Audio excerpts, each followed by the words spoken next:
federalismo, pluralidad de voces, libertad de expresión. DTV es todo lo que un país en democracia tiene que ser. DTV es tu voz en el Congreso. Este 2023, seguí eligiéndonos. DTV, el periodismo en el Congreso.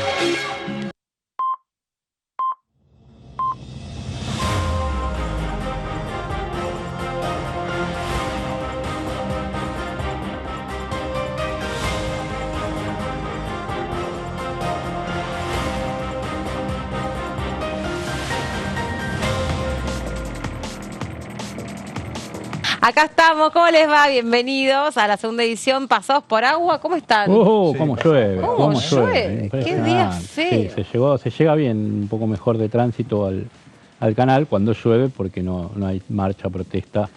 Sí, Entonces, pero estaba medio complicado igual el tránsito. anda despacio, obviamente, por la lluvia. Sí. Ayer también, que empezó a lloviznar, era como una cosa... No, hasta mañana calculan que así, cortina de agua, gris, día londinense. Sí. Espera, Gasti, que no se te está escuchando, hay un problemita con tu micrófono, ya lo vamos a resolver. Pero bueno, vamos a estar en el día de hoy analizando la actualidad parlamentaria, porque ayer se reunió la Comisión de Juicio Político. Para hoy estaba prevista la Comisión de Discapacidad, que se levantó. Y en un rato vamos a conocer o vamos a detallar qué temas. Vamos a analizar lo que dejó la última sesión especial. ¿Qué va a pasar con la ley de alquileres? Que es algo que quedó planteado en la última sesión especial, reglamento de por medio compartido por la diputada Los Penato. Claro, exactamente. Sí. En el medio de, un todos contra todos político, la curva final de esta campaña, pues falta todavía. Y Juntos por el Cambio, una parte de Juntos por el Cambio del PRO pidiendo la derogación y otra parte que tiene un dictamen que no va por la derogación. Entonces, además de zanjar todo lo que va a ser las diferencias entre los bloques, tenés las diferencias que hay adentro. Hay contradicciones internas, claro. Entonces no va a ser tan fácil. Sí, contradicciones que se vienen dando, recordémosle a la gente que el interbloque de Juntos por el Cambio son 10 bloques. 11 porque se sumó una que se fue de la coalición cívica. Es verdad. Y fue el número 11 Y que rara vez votaron de manera conjunta o en el mismo sentido o han promovido dictámenes en las comisiones también de manera conjunta. Digo, hay una interna dentro del interbloque de Juntos por el Cambio que se manifiesta y como bien se mencionó, de cara a la discusión posible del 23 de agosto, cuando se discuta el tema de ley de alquileres, donde hay dos dictámenes muy diferentes entre sí. Yo lo veo difícil ahí, está difícil. Una posible síntesis entre esos dos dictámenes que tienen posiciones bastante encontradas, bastante difíciles de sintetizar, y hacia adentro también Juntos por el Cambio con posiciones divididas.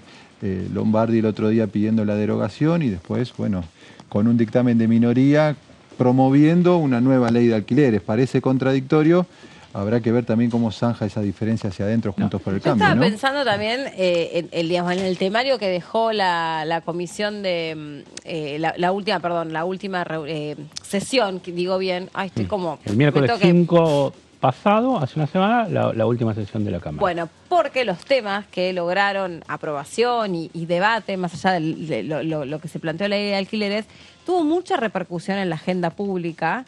Me quedo pensando en la ley Olimpia. Ley Olimpia.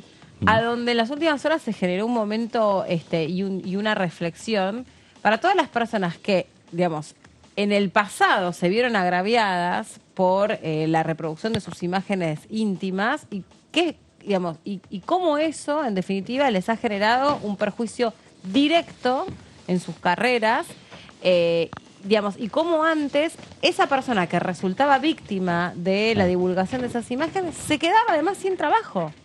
Claro, exactamente. Sí, es un tema sensible que salió, le falta media sanción todavía a la ley Olimpia, pero avanzó y es importante.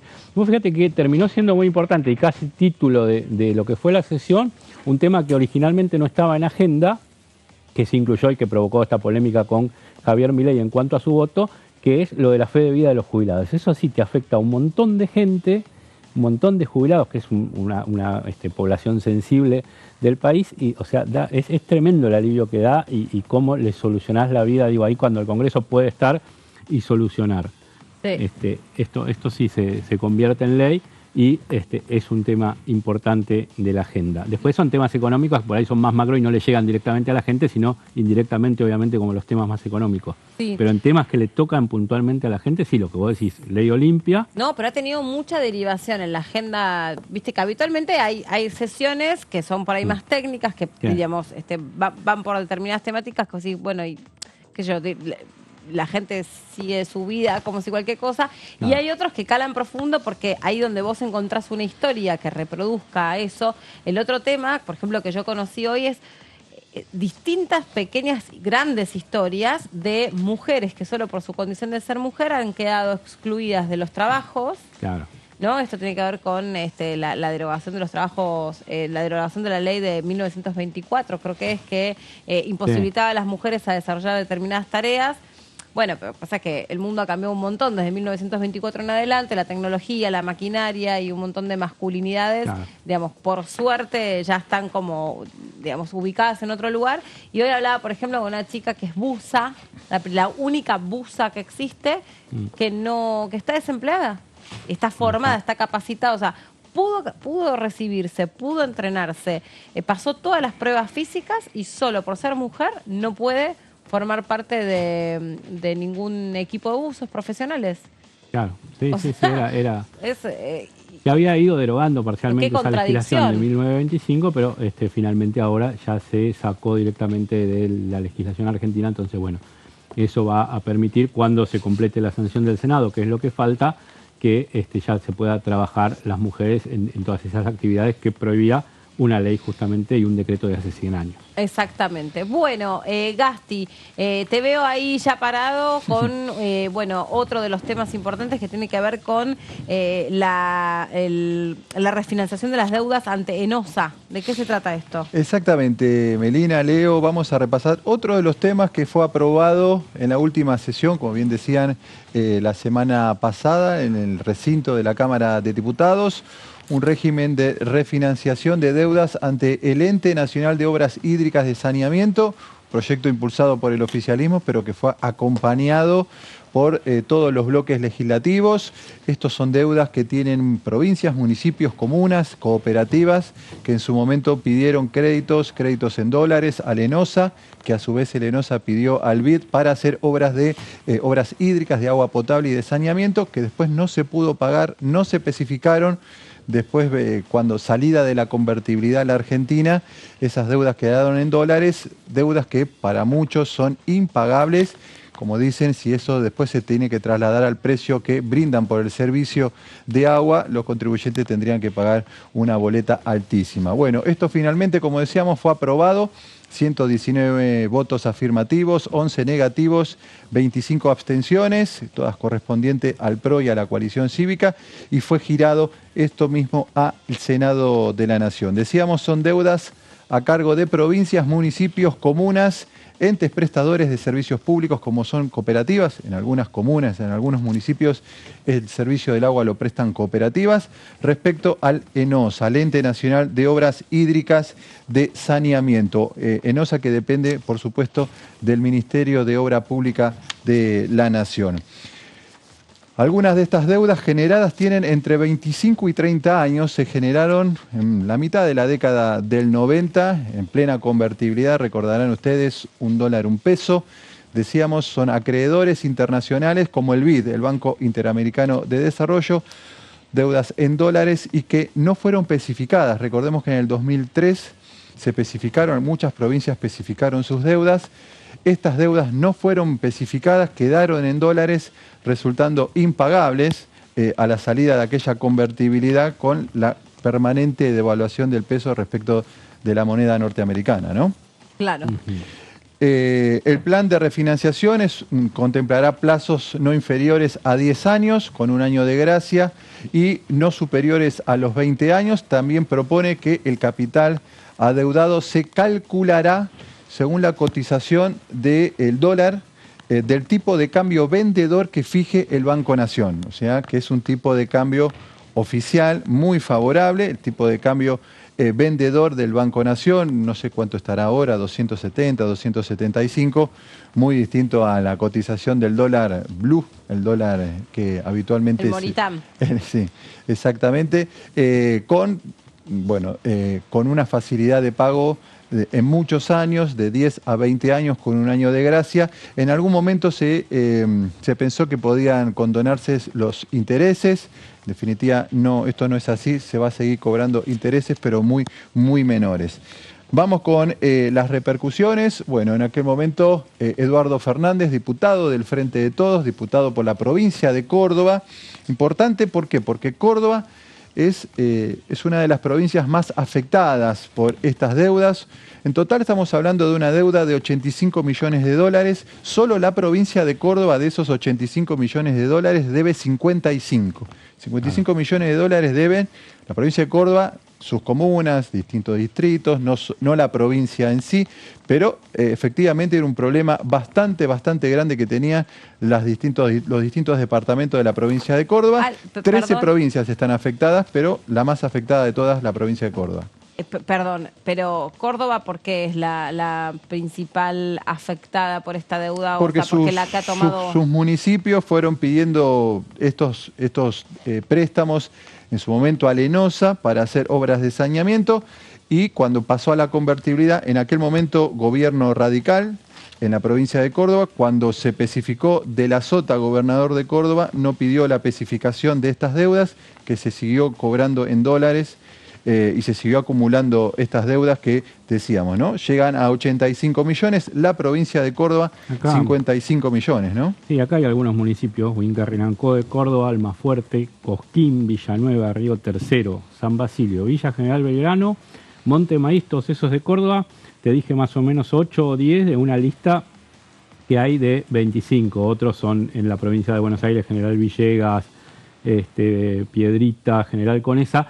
Pero lo que también explicaba Marcelo Casareto, que un poco había sido el miembro informante del proyecto cuando se trató en la Comisión de Presupuesto, es que él estaba a cargo del área económica o de algún sector del área económica de Entre Ríos, que es su provincia, y pudo zanjar esto y se hizo lo que se tenía que hacer, según él, desde la provincia. De hecho, no tienen municipios aquí la provincia de Entre Ríos, y dijo, bueno, si Córdoba en su momento no hizo lo que tenía que hacer, ahora estamos saliendo a esta especie de salvataje. Pero esa fue la diferencia, como bien dice Gastón.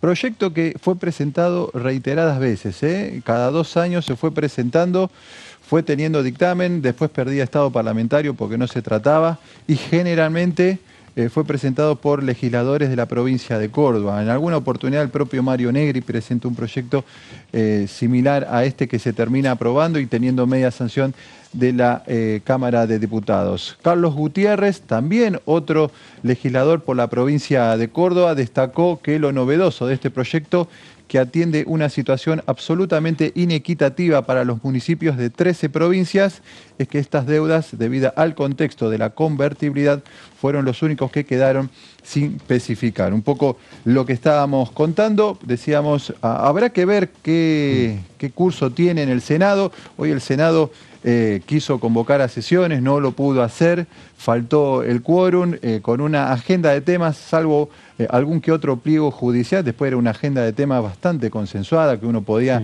imaginar allí una votación en mayoría, tanto del oficialismo como de la oposición. Sin embargo, no hubo quórum. Hay algunos temas, bastantes temas, que ya tienen sanción en la Cámara de Diputados y que en el Senado todavía no han comenzado a debatirse siquiera en comisiones. Este es uno, esperemos, por el bien de algunas provincias, puntualmente la provincia de Córdoba, que pueda debatirlo pronto la Cámara Alta, ¿no? Claro, son deudas súper importantes y que impagables, ¿no? También. Sí, claro. Por lo que era así el dólar en esa época y que de pronto, y recordemos lo que fue la especificación asimétrica, con algunos beneficiados, algunos perjudicados en 2003, y esta deuda que mantienen las provincias. Algunos que estaban en la comisión decían por qué el Estado tiene que salir a salvar a quien no cumplió o en su momento no las canceló, pero bueno, es lo que está buscando el Congreso, por eso también lo ajustado de la votación. Incluso decía Gastón, lo impulsaba Mario Negri y algunos otros diputados de Córdoba de Juntos por el Cambio, y se dio la particularidad de que desde el propio Juntos por el Cambio también algunos se abstuvieron o votaron en contra. Entonces, a ese punto te marca las diferencias que hay en el principal bloque opositor, porque ya no es solo cuando es una iniciativa del oficialismo y vos decís, bueno, tiene la impronta del Frente de Todos, como puede ser algún tema previsional o algún tema económico, sino que en este también, que lo pedían incluso algunos radicales, dijeron que no.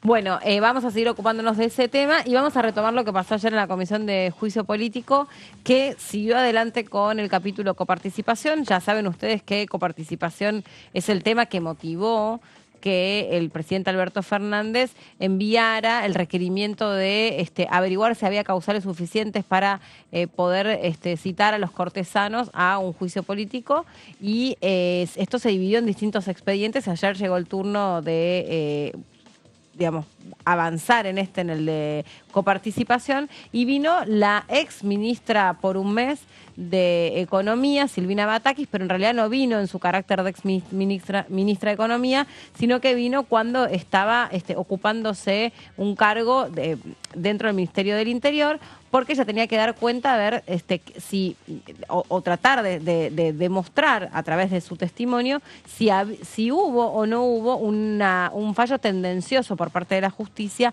para facilitar esta coparticipación en favor de la ciudad de Buenos Aires. Escuchemos, si les parece, lo que dijo en una de sus de sus expresiones a raíz de las preguntas que se le hicieron la ex ministra Silvina Batakis, y vamos a poder desmenuzar y contarles qué aportó el testimonio de ella. Cuando se hace la transferencia de servicios, el acta se firma en enero del 2016. Yo no era parte de la Secretaría del Ministerio de Interior. Mi conocimiento radica simplemente en la vista de los expedientes de aquel momento. Como yo decía anteriormente, las funciones de la Secretaría de Provincias eran varias. De hecho, también en la Secretaría de Provincias se encuentra un organismo, que es un fideicomiso, que otorga créditos a las distintas provincias para el desarrollo de la infraestructura productiva.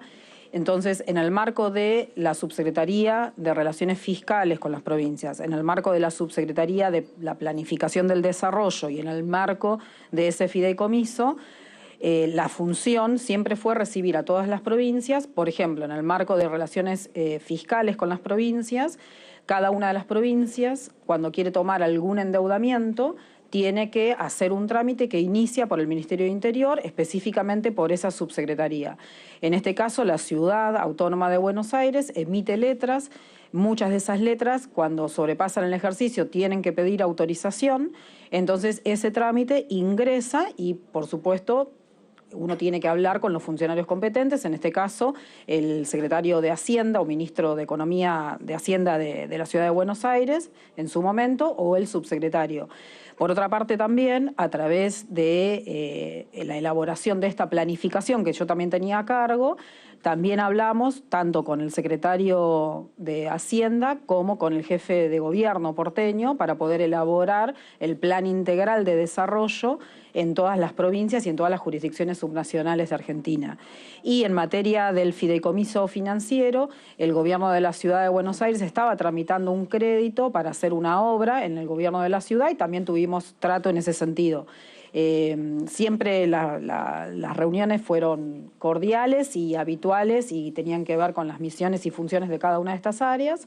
Y en alguna de esas reuniones, por supuesto, también se abordó el tema de cómo se hizo esa transferencia de servicios de policía y los recursos, y alguna vez hemos tenido alguna reunión particular sobre eso.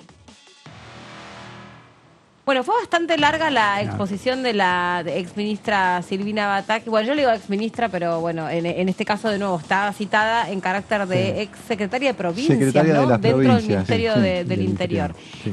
A ver, vamos, antes de seguir compartiendo el testimonio que brinda la testigo Batakis, les hago una pregunta, porque ayer lo hablábamos mientras está la comisión al aire, lo hablábamos con algunos de nuestros compañeros. ¿Vos estabas, Leito? Yo estaba. Que es un poco sigue hablando Batakis. Bueno, ahora vamos a... Tiene ganas de hablar. Fue larga la exposición Fue larga y sigue. No, la pregunta es esta. Se supone que lo que tiene que reunir la Comisión de Juicio Político es causales, ¿no? Para ver si en este expediente, en esta situación de haberse visto beneficiada la Ciudad de Buenos Aires por el reparto de los impuestos, responde a un tráfico de fallos, de influencias, presiones, una amistades. Connivencia, le llaman en el Frente de Todos, le llaman una connivencia entre sectores del gobierno de la ciudad y de la justicia. Vía Silvio Robles, asesor principal o todoterreno de Horacio Rosati, que es el juez de la Corte que estaría involucrado, y el gobierno de la ciudad, que era vía Marcelo D'Alessandro, que fue ministro de Seguridad de la ciudad y primero tomó licencia, luego fue desplazado por el jefe de gobierno.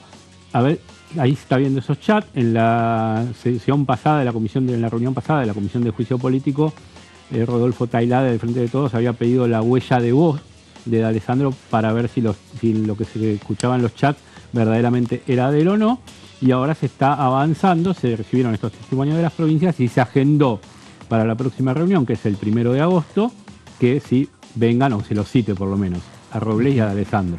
Y con esa citación y esa exposición de Robles, es de ahí que se va a extraer un material indubitable para contrastar con esos audios que aparecen en estos chats. Claro. Exactamente. De nuevo. De todos modos, hubo elementos, tanto en la declaración de Batakis como en la de los fiscales de Estado de las distintas provincias que ayer estuvieron en la comisión. Para el oficialismo hay elementos de dónde empezar a agarrarse para sostener la acusación de connivencia, como decía Leo, entre la Corte Suprema y el gobierno de la ciudad. Primero porque Batakis dejó entender una irregularidad, al menos, que estaba Silvio Robles en esa primera reunión que convocó el máximo tribunal, que después Silvio Robles no figuró en las actas como presenciando esa reunión, ¿no?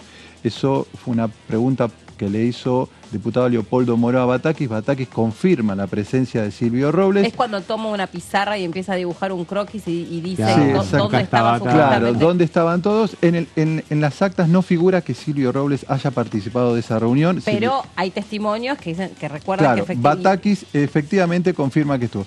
Después lo que dice Batakis es que no hubo un informe técnico por parte de, en su momento, el gobierno nacional, el gobierno de Mauricio Macri, que explicara el motivo, que argumentara este giro, este incremento en la partida de coparticipación en favor de la ciudad de Buenos Aires. Yo lo que me preguntaba, digamos, desde el punto de vista de cómo es el funcionamiento o lo que dice el reglamento acerca de esto que es un juicio político, recordamos, o se trata de encauzar un juicio político, pero en realidad es la etapa acusatoria, no funciona como funciona la justicia ordinaria realmente. Claro. Entonces, la pregunta es, digamos, ¿de qué te agarrás, no?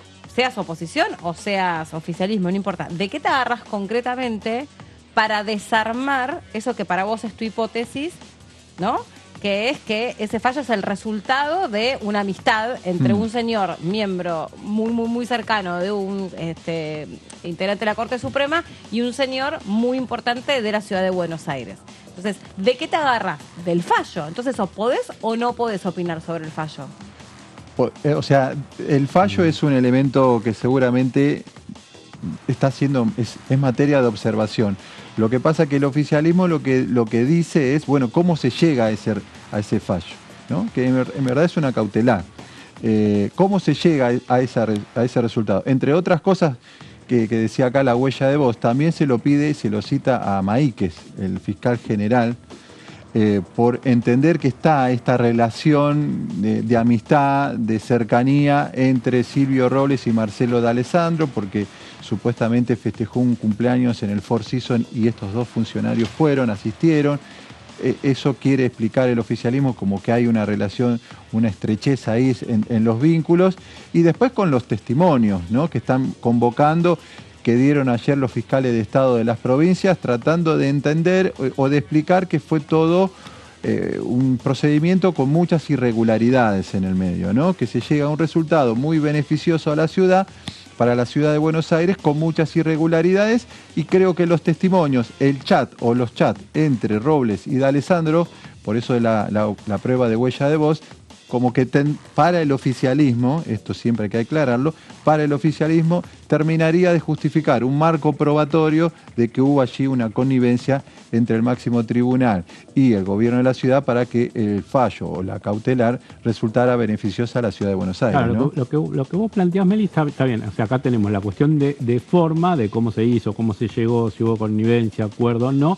Y la cuestión de fondo, que es lo que vos preguntás, si la Comisión de Juicio Político puede decir este fallo está bien, está mal, y que eso es lo que se cuestiona o se está en debate desde el principio. No, porque, lo que tiene a favor, el Frente de Todos que lo dice es que Elisa Carrió en su momento había sostenido que la Comisión de Juicio Político puede opinar sobre los fallos, porque si te sale un fallo contrario al espíritu democrático o que de alguna manera reivindica la dictadura, obviamente que la Comisión de Juicio Político puede opinar y juzgar, digamos, no opinar. Si querés poner un verbo más fuerte y decir juzgar, actuar, proceder. Porque opinar se puede interpretar como que opina y dice algo. Sí, puede tener un margen de informalidad, porque en definitiva eso es un derecho que todos tenemos amparados en la Constitución Nacional, el derecho a opinar sobre cualquier cuestión, y también obtener información pública sobre todos los actos de gobierno, ¿no? Incluido las decisiones que toma la justicia. Vamos a seguir compartiendo otro tramo de lo que dijo ayer la ex ministra Silvina Batakis a propósito de la citación en carácter de testigo por este expediente que es el de la coparticipación. En primer lugar, la ley de coparticipación federal de impuestos es del año 88. La ciudad autónoma de Buenos Aires reconoce su autonomía a la Constitución en el año 94, en donde también la Constitución le da el carácter constitucional al régimen de coparticipación de Argentina. En particular, el 2,32 surge de hacer las equivalencias del costo que tuvo la transferencia al gobierno de la ciudad respecto de ese 1,40 en la coparticipación nacional de impuestos. Pero en particular lo siguiente, recordemos que en el año 2016, cuando se transfiere la policía, el gobierno de la ciudad no tenía la posibilidad de hacer la liquidación de todos los costos vinculados con esa transferencia. Entonces, durante todo el año 2016, las liquidaciones de los gastos que eran necesarios para seguir con las erogaciones que demandaba toda esa transferencia, las hacía el gobierno de la nación. Es decir, la liquidación de los sueldos, por ejemplo, de los policías, que representaban el 91% del total de las erogaciones en aquel momento, las tenía que hacer el Ministerio de Seguridad. Como ya estaba implementado el primer decreto, un decreto simple, como también lo fue el decreto 2003 y como también lo fue el 735, como ya estaba implementado el decreto que aumentaba la coparticipación a ese 3,75, lo que tenía que hacer el gobierno de la ciudad con el gobierno nacional era como devolverle esos recursos que habían sido liquidados y pagados por el gobierno nacional. Entonces, no solamente está como fuente de información la liquidación de todas las erogaciones que hacía el gobierno nacional por las transferencias del sistema de lo transferido en materia de seguridad al gobierno de la ciudad, sino que también están todos los documentos en donde el gobierno de la ciudad le devolvía esos recursos al gobierno nacional. Esa devolución de los recursos que hace el gobierno de la ciudad al gobierno nacional para compensar lo que había transferido el gobierno nacional ascienden aproximadamente en 8.000 millones de pesos. Bueno, vamos a seguir en un ratito compartiendo todo lo que dejó la Comisión de Juicio Político, porque después, como dicen ustedes, estuvo la participación de los representantes de las provincias también dando cuenta de todo esto. Y otro debate que se va a venir fuerte es en relación a la prueba sobre la que se sustancia esta hipótesis, que son estos chats y la obtención de los mismos, si es el resultado de una operación de espionaje ilegal o una filtración o bueno, todo ese enorme debate. Le damos la bienvenida a la diputada Marilú Quirós de la provincia de Chaco. ¿Cómo le va, diputada? ¿Cómo está? Pero muy bien, ¿cómo están ustedes? Maravillosamente bien. Bueno, con este día feo. Sí, con mucha humedad, está llovizna, tremendo. Sí. Diputado, hoy va a haber una comisión de la que usted iba a formar parte, que es la Comisión de Discapacidad, y se suspendió. ¿Qué temas tenía previsto tocar la comisión? Bueno, hay varios temas que están ahí en carrera y otros que vamos a poner, porque quiero comentar algo. Vos sabés que a raíz de este incidente que tuve, que me quebré la pierna. Cuéntenos desde el principio, que yo me acabo de enterar, pobre. Yo me quebré la pierna el 19 de abril, ¿no es cierto? Acá en el Congreso. Sí. Y empecé a ver, tuve que andar en silla de ruedas. Y una cosa para notar, es que vamos a presentar un proyecto de ley, no hay rampas en los aeropuertos internacionales para poder bajar. O sea, 2 señores me ataron a una sillita y me bajaron a pulso y me subieron a pulso. Del avión. Del avión. Entonces... En los que tienen, o sea, en los que no tienen manga, digamos. Claro, en los que no tienen manga. Claro, porque...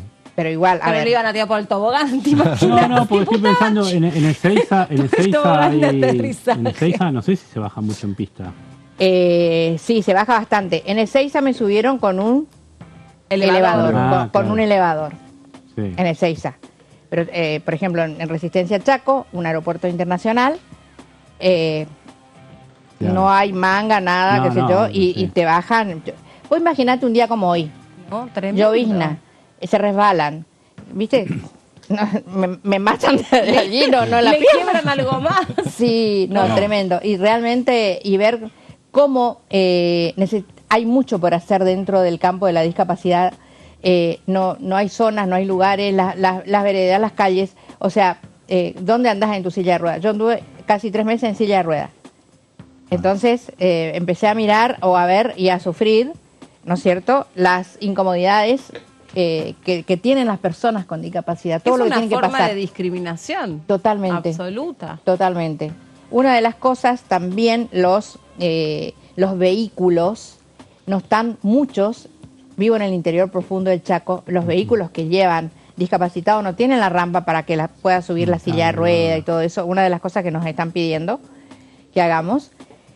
Y bueno, uno se mete de lleno en este tema y bueno, por esta experiencia propia ahora queremos elevar un proyecto de ley que revea el tema de cómo una rampa o algo especial para las personas con discapacidad. En esta última vez que vine, había 4 personas que no podían caminar. A las 4 la bajaba así a pulso, ¿viste? Los mismos, ¿viste? Alguien, ahí está lloviznoso, se resbala o algo y te matan. Y eso que tuvimos una vicepresidenta, ¿no? Entre 2015 y 2019, un ministro de Trabajo también, digo, bueno, que desde el gobierno habían dicho que se iba a dar mayor impulso, en ese momento gobierno de Cambiemos, a este tema, pero bueno, también no debe ser fácil tampoco concretarlo. Digo, más allá de la voluntad política... Claro. No es fácil, pero hay que hacerlo, porque realmente, como decías, es una discriminación y necesitamos estar insertos. O sea, hay muchas cosas que hay que ir cambiando. Bueno, totalmente. Ahora se le dio la fe de vida, bueno, que fue lo último, que me parece importantísimo, lo mismo que el tema que se promulgó la última vez del certificado único de discapacidad. Claro. Importantísimo. Sí. Vos sabés que en Chaco nosotros tenemos 5 lugares nada más donde se pueden realizar esos certificados, el CUT. Y es muy engorroso, personas que están en silla de ruedas, que están totalmente postradas. O sea, cada año ir a hacer ese certificado de discapacidad es tremendo. O sea, que se pudo hacer eso es importantísimo. Y aparte, diputada, lo que muchas personas referían, digamos, la parte que no se ve es el dolor que produce, ¿no? Estar sometiéndose a una junta médica todos los años. Revivir, sí, no, tremendo. Claro, y andar explicando lo obvio, ¿no? Digamos, porque hay discapacidades, como por suerte y gracias a Dios la suya, que fue circunstancial y momentánea, y hay otras discapacidades que son para toda la vida, y estar demostrando lo obvio, ¿no? Frente a una discapacidad para toda la vida, que uno nació con síndrome de Down y va a tener síndrome de Down toda la vida, no es una... tener todos los años que explicarlo es como... Sí. Claro, y es muy doloroso porque, digamos, nos explicaban, sobre todo las personas que agradecen esta decisión, explicaban que era someter por ahí un hijo, una hija, una junta médica, entrevistas, que le digan todos los años que su hijo es lo que es. Totalmente. Sí, no, tremendo. ¿Cuántas leyes de esas también tenemos, Diputado, no me termina de quedar claro. ¿Usted iba a presentar hoy entonces en el marco de esta comisión este proyecto para que haya rampa? Lo estamos elaborando. ¿Solo en aeropuertos, no en otros medios de transporte? Yo creo que en todos los medios de transporte tienen que haber rampa, a facilitar el tema del transporte, de poder movilizarnos, porque a mí, como decía ella, un tema circunstancial. Pero las personas que de por vida tienen un problema que no pueden caminar, y es tremendo. O cualquier limitación, digo, ¿no? Y la otra que se había hablado en un momento, yo no sé al final en qué quedó, era sobre el símbolo universal de la discapacidad. También. que bueno, que está representado por una persona en silla de ruedas, ya que hablamos de una discapacidad motriz, pero de cuántas otras discapacidades quedan, digamos, invisibilizadas y no están incluidas en ese símbolo. Así es, se estaba tratando eso también. Sí, se estaba en tratamiento. Sí, eso no quedó, no se movió. Hay que acomodar, agregarle, acomodar un par de cosas para que pueda. Sí, estaba en comisión avanzando, pero todavía no se sancionó. Bueno, una cosa importante que, digamos, tangencialmente atraviesa a las personas con discapacidad es haber profesionalizado o haber trabajado el tema de la profesionalización de los asistentes terapéuticos. Sí. Qué importante eso. Sí, totalmente. Una necesidad imperiosa, bueno, que por suerte se pudo dar la ley, digamos, y eso es importantísimo. La gente se necesita, el tema del ayudante terapéutico es algo imprescindible. Claro, que nos contaba, bueno, un compañero nuestro que, digamos, tiene el hijo con discapacidad, que además es muy engorroso, primero, encontrar a alguien capacitado. Y una vez que lo encontrás, tampoco es que es tan... No es tan accesible. No es tan accesible. Y si queda prepaga, después por ahí no te habilita. Exactamente. Tenemos todo un problema con eso. Y en los colegios también lo mismo, que no es que el colegio provee de un asistente terapéutico, sino que el colegio dice, bueno, todo bien, tráeme a tu chico con esta discapacidad, pero poner un asistente. Exactamente. Es todo un tema, así que estamos... O sea que hemos ampliado un montón de derechos, pero... No lo podemos aplicar muchas veces. A veces, claro. Entonces, ese también es un tema. Claro. La aplicación de las cosas. O tiene media sanción en diputados y el Senado no lo termina de tratar, ¿no? Así es. Se está dando esta situación con bastante proyectos de ley, que la Cámara de Diputados avanza y en el Senado no logra ocurrir lo mismo, la sanción ¿no? Completa, exactamente. ¿Y hoy por qué no se reunió la Comisión de Discapacidad? ¿Se sabe qué es lo que pasó? No, nos avisaron que no se reunían, estábamos todos, pero no. ¿Se había reunido quórum para que se diera o no? No, nos avisaron que no había, que no se había. suspendía. Claro. Exacto. Y bueno, se va a venir, perdón, se va a venir dando esta situación, ¿no? Porque con el receso invernal, digamos, intercalado... Virtual receso invernal, digamos, porque no es algo formalizado, pero sí es pero no hablo de la Cámara, hablo de las provincias. ¿no? Eso también toma muchos vuelos, disponibilidad de vuelos y genera... Y ahora con todo el problema que está habiendo en Aeroparque. Con los intercargos. Sí, intercargo. Le pregunto, diputada, estábamos recién hablando del tema de ley de alquileres, que se pidió una sesión para después de las PASO. Para el 23 de agosto. Para el 23 de agosto, tratar ese tema y posiciones que hay hacia adentro de Juntos por el Cambio. El otro día quedaron un poco más claras, un sector que quiere la derogación de la ley, pero también hay un dictamen que impulsa Juntos por el Cambio, un dictamen que se opone también al dictamen del Frente de Todos. ¿Cuál es su posición frente a esta situación Me estoy pasando una situación en este momento personal también. Bueno, que es fuente testimonial de todos los temas.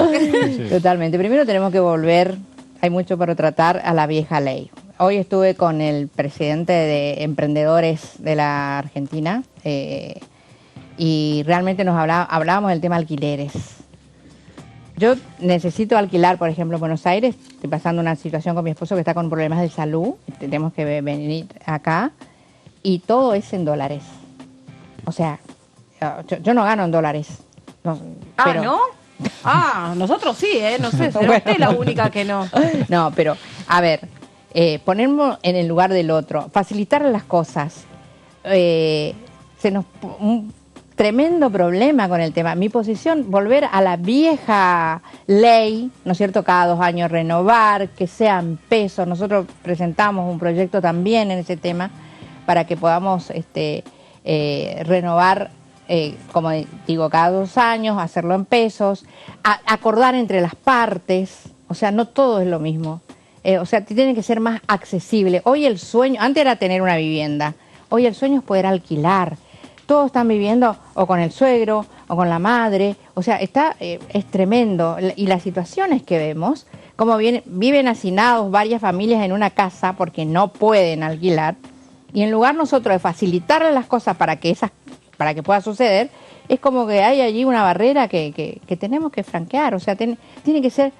Ahora, esta situación personal que a usted le tocó vivir a raíz de esta cuestión que le toca pasar con su esposo, que espero, dicho sea de paso, que esté bien o que se recupere, le piden alquiler en dólares fijo o porque están la mayoría de las viviendas puestas al alquiler, como se llama, temporario o para turistas? No. Fijo, o sea, esto es así en dólares. Es para ganarle a la inflación. Totalmente, o sea, directamente, o sea, entonces, viste, sí, es una especulación, totalmente. Porque en principio era, Recoleta, Palermo, San Telmo, no. Ahora ya te vas a Caballito, Almagro, cualquier barrio ya es en dólares. Sí. Y perdón, por ejemplo, ustedes están buscando algo para ustedes dos, o sea, no una cosa muy grande. ¿Y cuánto le han venido pidiendo, por ejemplo? $1.000. ¡Qué bárbaro! ¿Por 2 ambientes, 3 ambientes? Sí. Por mes, más expensas o todo cubierto. Pero $1.000 son 500.000 pesos. No me lo recuerde, tratá de decirme 1.000 nomás.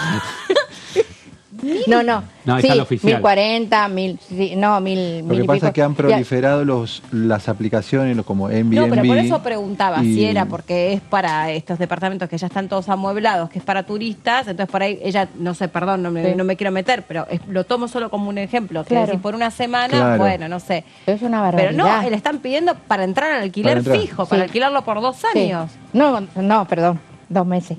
Ah, temporario. 2 meses o eso, pero así.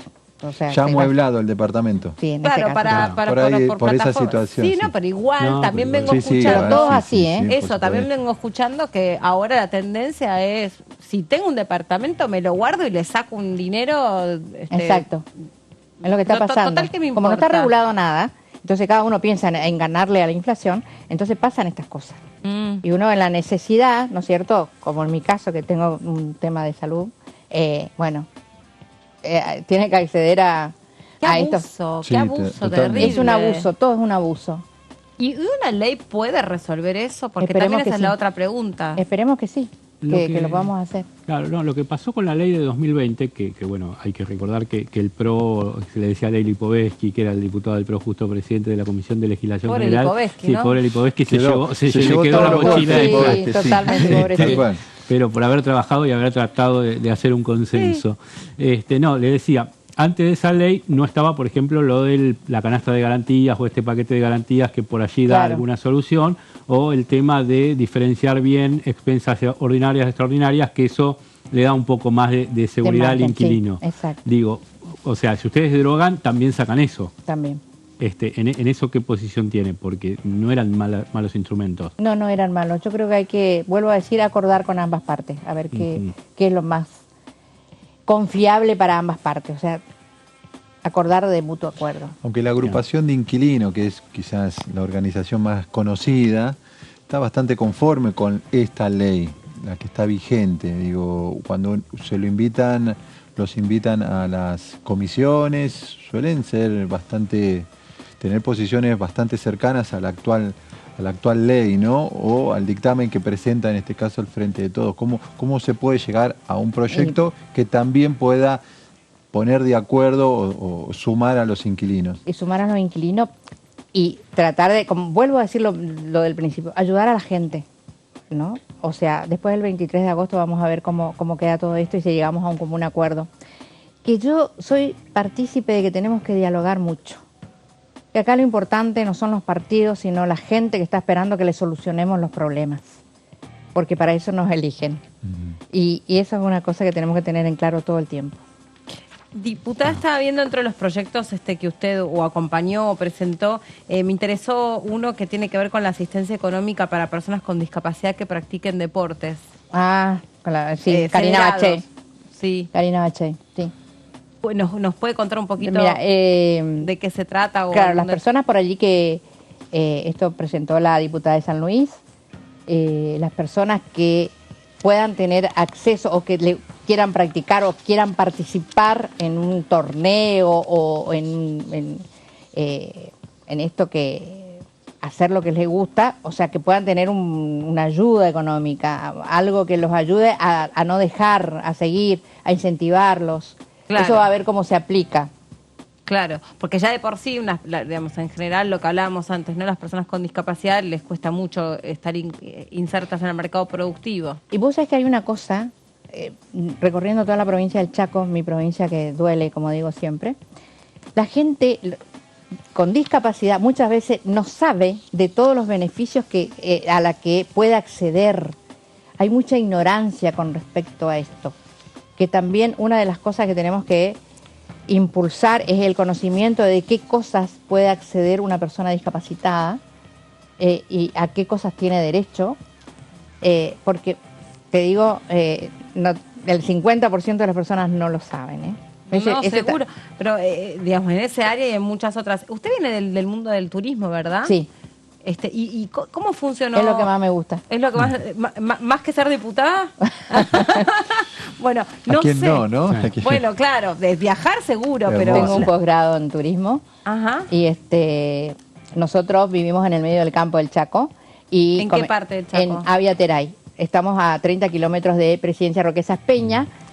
Somos productores agropecuarios, así que venimos del... ¿Qué se produce en esa zona? Y se produce trigo, maíz, soja, sorgo, cereales, girasol. Sí. Y usted, digamos, esa experiencia, por ejemplo, ¿cómo la insertó con el tema del turismo? Sí. Bueno, porque fuimos pioneros en hacer turismo rural en el Chaco. O sea, hicimos una cabañita, un spa, el casco de la estancia que se puso y... familia, toda su familia. Claro, me puse yo. Así que empezamos con turismo rural en Aviateray, un emprendimiento realmente modelo en el Chaco. Y bueno, y comenzamos y recibimos gente de todo el mundo con una experiencia, porque el emprendimiento está en el medio del monte chaqueño y es una pequeña cuota de lo que es el impenetrable. En el medio del monte está eso y la gente viene a vivir una experiencia única. Tenemos una fauna y una flora realmente muy rica y bueno, uno aprende todos los días. Y turismo es la industria sin chimenea. Uno capacita gente, toma gente, la gente empieza a amar lo que es recibir, lo que es ver otras culturas. La gente, siempre digo, la gente acomoda sus casas porque viene gente de afuera.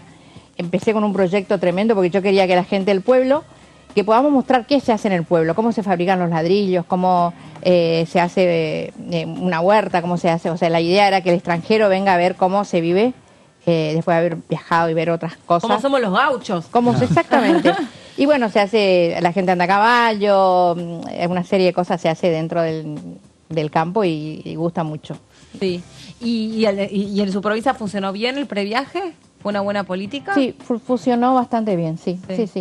Bueno, y ahora esta serie de créditos que se quieren disponer para los jubilados, entre otras cosas, se espera que para que puedan viajar. Exactamente. Vamos a ver si da para poder viajar, porque ahora, viste, la gente trata de comer todos los días, que es importante. Está todo tan escapa a lo que podemos acceder y realmente es como que vivimos en una incertidumbre constante, ¿no? Le pregunto, le llevo un tema político del Parlamento. Político del Parlamento, ¿qué más quiere? O sea, es su campo de acción. Acaba de decir que el turismo, o sea, hablemos de turismo. Hablemos de turismo. Le hago una cortita y volvemos a turismo y a Chaco. Tema Santos en el bloque. Que tiene un pedido de renuncia, hace 10 meses que está en Madrid, según salió en varios medios. ¿Qué posición tiene? ¿Cómo lo ve que el bloque esté con un integrante menos? Porque no... Alguien lo va a sustituir. Claro, pues parece que es de algún sector interno diferente al que era Santos, entonces ahí anda el bloque en ese tema. El que debería sustituirlo. Claro. Y es muy valioso este hombre, Santos. Claro, lo que pasa es que tiene un voto, hace 10 meses que el PRO tiene una banca vacía en el cuerpo. No fui yo la que hice el ruido así, no fue Santos que apareció, claro. No fui yo que hice así con Santos. La verdad que eso lo tendría que tratar el bloque. Para mí me parece una persona valiosa, de mucho conocimiento, que conoce el tema mucho, claro. conoce muchísimo y debe tener algún problema personal o algo que lo lleve a tomar esta decisión. Claro. Seguramente el bloque va a ser el que va a saber qué va a hacer con ese tema. Sí. Y usted decía, hablemos del Chaco, ¿cómo está su provincia? Como están todos los... yo siempre digo que Chaco duele. Una de las cosas, yo no vengo del sector privado, no tengo nada que ver con la política, y digo, pero hay que involucrarse porque hay que cambiar las cosas, porque con el control del televisor todos somos directores técnicos. Entonces meternos y a ver qué cosas podemos cambiar. Yo vivo en un pueblo donde hace 35 años está el mismo intendente. Yo dije, no puede ser. No, pero aparte mal, o sea, eso no es democracia. La alternancia es buena. Entonces empecé a golpear cada puerta de cada casa, tenemos que hacer un cambio. Chaco no tiene agua, olvídate de cloaca, vivienda y todo lo demás, vive en una pobreza franciscana tremenda, tenemos 54% de pobreza, 16% de indigencia. La gente literalmente se muere porque no hay una ambulancia, o sea, está triste. Y bueno, tenemos el caso de Cecilia, que ustedes saben, sí, que duele y que deja al descubierto un entramado de corrupción tremenda enquistada en nuestro Chaco, porque la corrupción mata, y eso se ve en el Chaco. Y realmente es dolorosísimo, porque la gente te pide, me pasa como legisladora todo el tiempo que, señora Marilú, necesito trabajo, necesito tal cosa. Yo estoy en el legislativo, no estoy en el ejecutivo, poder manejar un montón de cosas, y uno se siente impotente. Y nos tildan a todos los políticos, o sea que todos somos de la misma horma, digamos. La política ha caído tan bajo, lamentablemente y tristemente, porque hay muy buenos políticos. Una cosa que a mí me pasa, viajo mucho en taxi, ¿no? Por ahí, y yo le pregunto al taxista, ¿qué opina? No digo que soy legisladora en nada, porque capaz me bajan, digo, ¿no? Me abren la puerta. Tiene una pierna menos ahora. Sí, no me conviene. Entonces le cuento que soy del campo y todo. Y las cosas que dicen de los políticos, todos son iguales, no voy a ir a votar, qué sé yo. Y la verdad es que necesitamos que la gente se involucre, que la gente opine, que se entere, que sepa quién es cada uno, de dónde venimos. Porque... Bueno, ahí está el discurso aprovechado por Javier Milei, que sería el tercero en discordia en esta elección, con todos estos argumentos que dice usted que le dicen, o claro, que son los que están instalados en la claro. Totalmente. Y eso cómo lo contraargumenta, digamos, y cómo ve también este fenómeno en Chaco, el fenómeno entre comillas Milei. Mira, Milei tuvo bastante, o sea, la juventud. Hay una cosa que yo comentaba el otro día, en el pueblito más humilde de Chaco, o toda esa zona allá del norte, vos ves un cartel que dice La Libertad Avanza. ¿Ves el león ahí que anda? Sí. O sea, hay una irrupción de este fenómeno en los jóvenes, como que hay alguien que está diciendo algo que nosotros queremos escuchar, o que tiene nuestra voz y qué sé yo. Y pasa porque por allí no nos ponemos de acuerdo. Por eso hablaba al principio del diálogo, que necesitamos cerrar una grieta, necesitamos sacar al país adelante, y lo vamos a sacar entre todos. No un lado ni el otro, entre todos. Sí. Gracias por haber venido, diputada, es muy amable. Gracias, y sobre todo gracias porque está bueno que diputados que vienen de distintas áreas de conocimiento, ¿no?, puedan aportar a la discusión política desde su experiencia, ya sea esta cosa desafortunada de que se haya quebrado, lo ayudó a ver una realidad que si no de otra forma usted no la habría traído aquí al Congreso. Así que gracias, porque hay muchas personas que también se sienten representadas en esa mirada, que en definitiva para eso están sentados donde están sentados. Bueno, gracias por haber venido, que tenga buen regreso a su provincia. Gracias. Y nosotros vamos a seguir adelante, antes de ir a la pausa, repasando entonces lo que se sabe de lo que puede llegar a pasar la semana que viene. ¿Va a haber comisiones? ¿No va a haber comisiones? ¿Alguien sabe si hay alguna cuestión en puerta? Porque, por ejemplo, ayer cuando la diputada Gailard se despidió de la Comisión de Juicio Político, dijo: nos reencontramos en agosto. 1 de agosto. El 1 de agosto. El 1 de agosto. O sea, no estaría, como dijo hoy la diputada, ¿no?, en discapacidad, no había quórum, no se pudo reunir, a pesar de que uno entiende que no son temas que nos están reuniendo por una cuestión de discordia política. No, claro. ¿No? Puede ser... Suelen ser temas de mucho consenso, lo de la Comisión de Discapacidad. Bueno, ¿no? ojo que esta cuestión del paro de intercargo que hubo hoy tiene que haber afectado por ahí llegadas a lo largo de la noche de ayer o de la mañana de hoy para la comisión. Para hoy estar en la comisión, sí, puede ser. No, oficialmente no hay una agenda... Fue un despelote bárbaro. Sí. Es todavía sin... Más de 3.000 personas habían quedado varadas, perdieron vuelos o se demoraron. También gente que tuvo que esperar horas para que le devolvieran el el equipaje que ya había sido despachado, situaciones bastante incómodas para muchos, ¿no? Sí, vuelos que, porque además es solamente, digamos, no es solamente, perdón, quiero decir, el tema de las maletas, sino que es el traslado de los pasajeros a los aviones. También. Sí. Entonces ahí se te van venciendo las tripulaciones y te genera un arrastre que por más que se haya resuelto, no sé si se pasó una conciliación. Demora, exactamente, demora, arrastra. Se descompaginó todo el esquema. Claro, yo dije despelote porque le dijiste una manera un poco más sí, delicada. pero en definitiva es un despelote, sí. Está muy bien, está muy bien. Es el glosario que tengo a mano yo, ¿viste? Está ¿Qué te imaginabas vos, Gasti? Claro. Está muy bien. Sí, totalmente.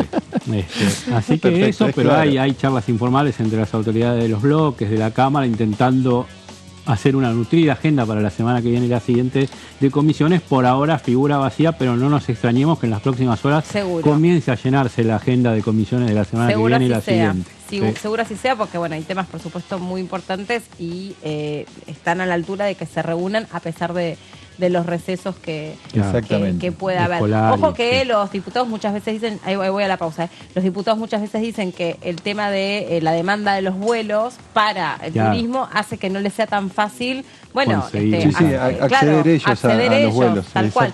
Y al no tener esta posibilidad de trabajar de manera telemática o por remota. Remota.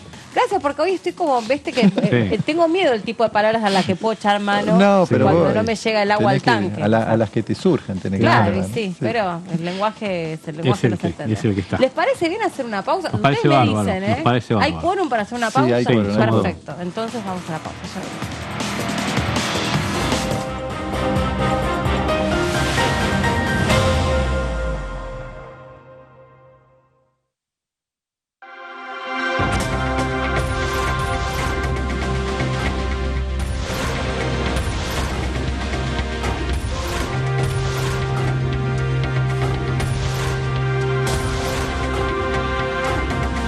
Ellos son tu voz en la segunda edición. DTV, el periodismo en el Congreso. ¿Cómo le va? Esto es el análisis por aquí por DTV.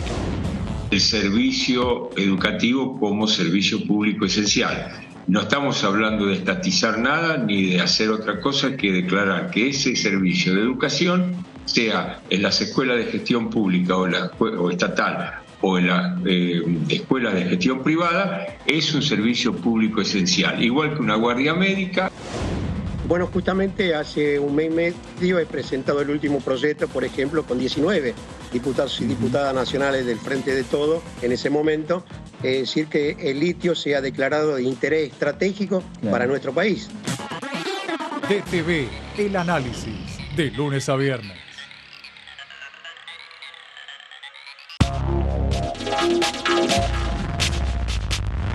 DTV es diálogo, análisis, información. DTV es pluralidad de voces, federalismo, libertad de expresión. DTV es todo lo que un país en democracia tiene que ser. DTV es su voz en el Congreso. Este 2023 seguí eligiéndonos. DTV, el periodismo en el Congreso.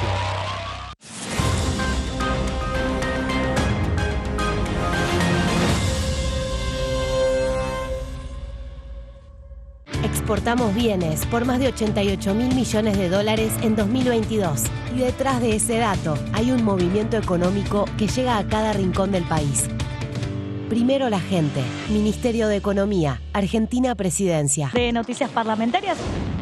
Uno de los proyectos que hemos presentado aquí en el Congreso de la Nación tiene que ver con la reforma del Código Penal de la Nación, entendiendo la problemática que estamos viviendo en mi ciudad, la ciudad de Rosario, en relación a la inseguridad.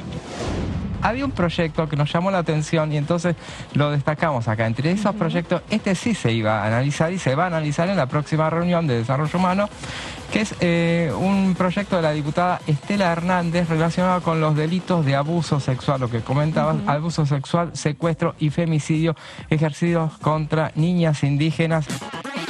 DTV, el resumen, de lunes a viernes.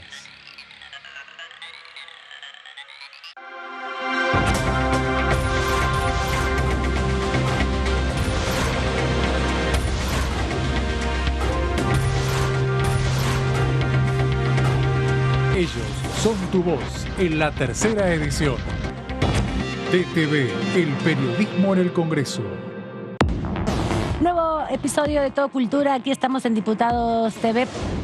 Cuando la democracia empieza a pensarse, no ya como el gobierno tumultuoso de las muchedumbres despreparadas, sino como un sistema de reglas de juego por el cual podemos periódicamente elegir a nuestros gobernantes, que deliberarán y gobernarán en nuestro nombre, como reza la muy liberal Constitución argentina, y recibir a cambio de eso la garantía de ciertas libertades y de ciertos derechos, entonces la palabra democracia empieza a ser buena palabra y aún más que buena palabra, una palabra casi obligatoria de nuestras discusiones políticas.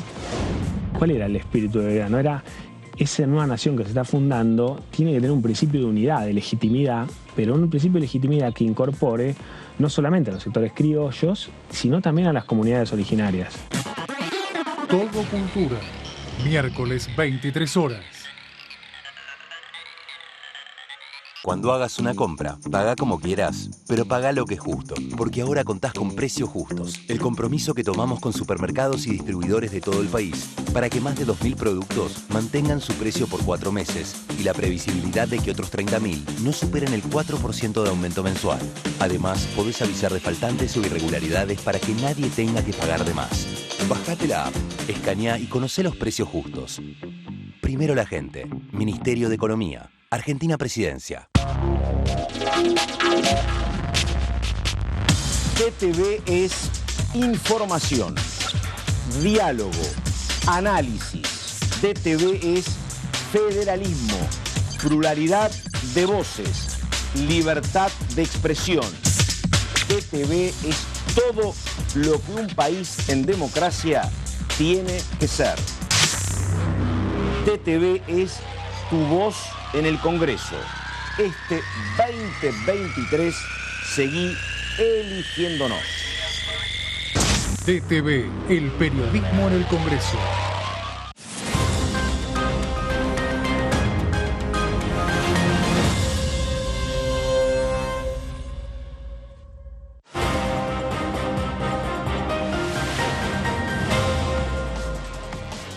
Muy bien, acá estamos de regreso después de la pausa y este es un sistema de cama caliente, ¿viste? Van sentando, se separan y terrible, así los tenemos a los diputados acá. Les dijimos, si hay luz, ustedes vengan, pasen, entren y se sientan y acá está el diputado Arroyo. Y de diferentes bloques, además, para mostrar la pluralidad que es el canal, eso totalmente, eso todas siempre, las voces, de eso la verdad nos jactamos eso en esta señal. No tengo duda. Eso está bueno que existe este espacio. Yo siempre lo rescato y lo cuento afuera, es bueno, enseño. Sí, la verdad que para nosotros también está bueno porque, digamos, uno puede, ver...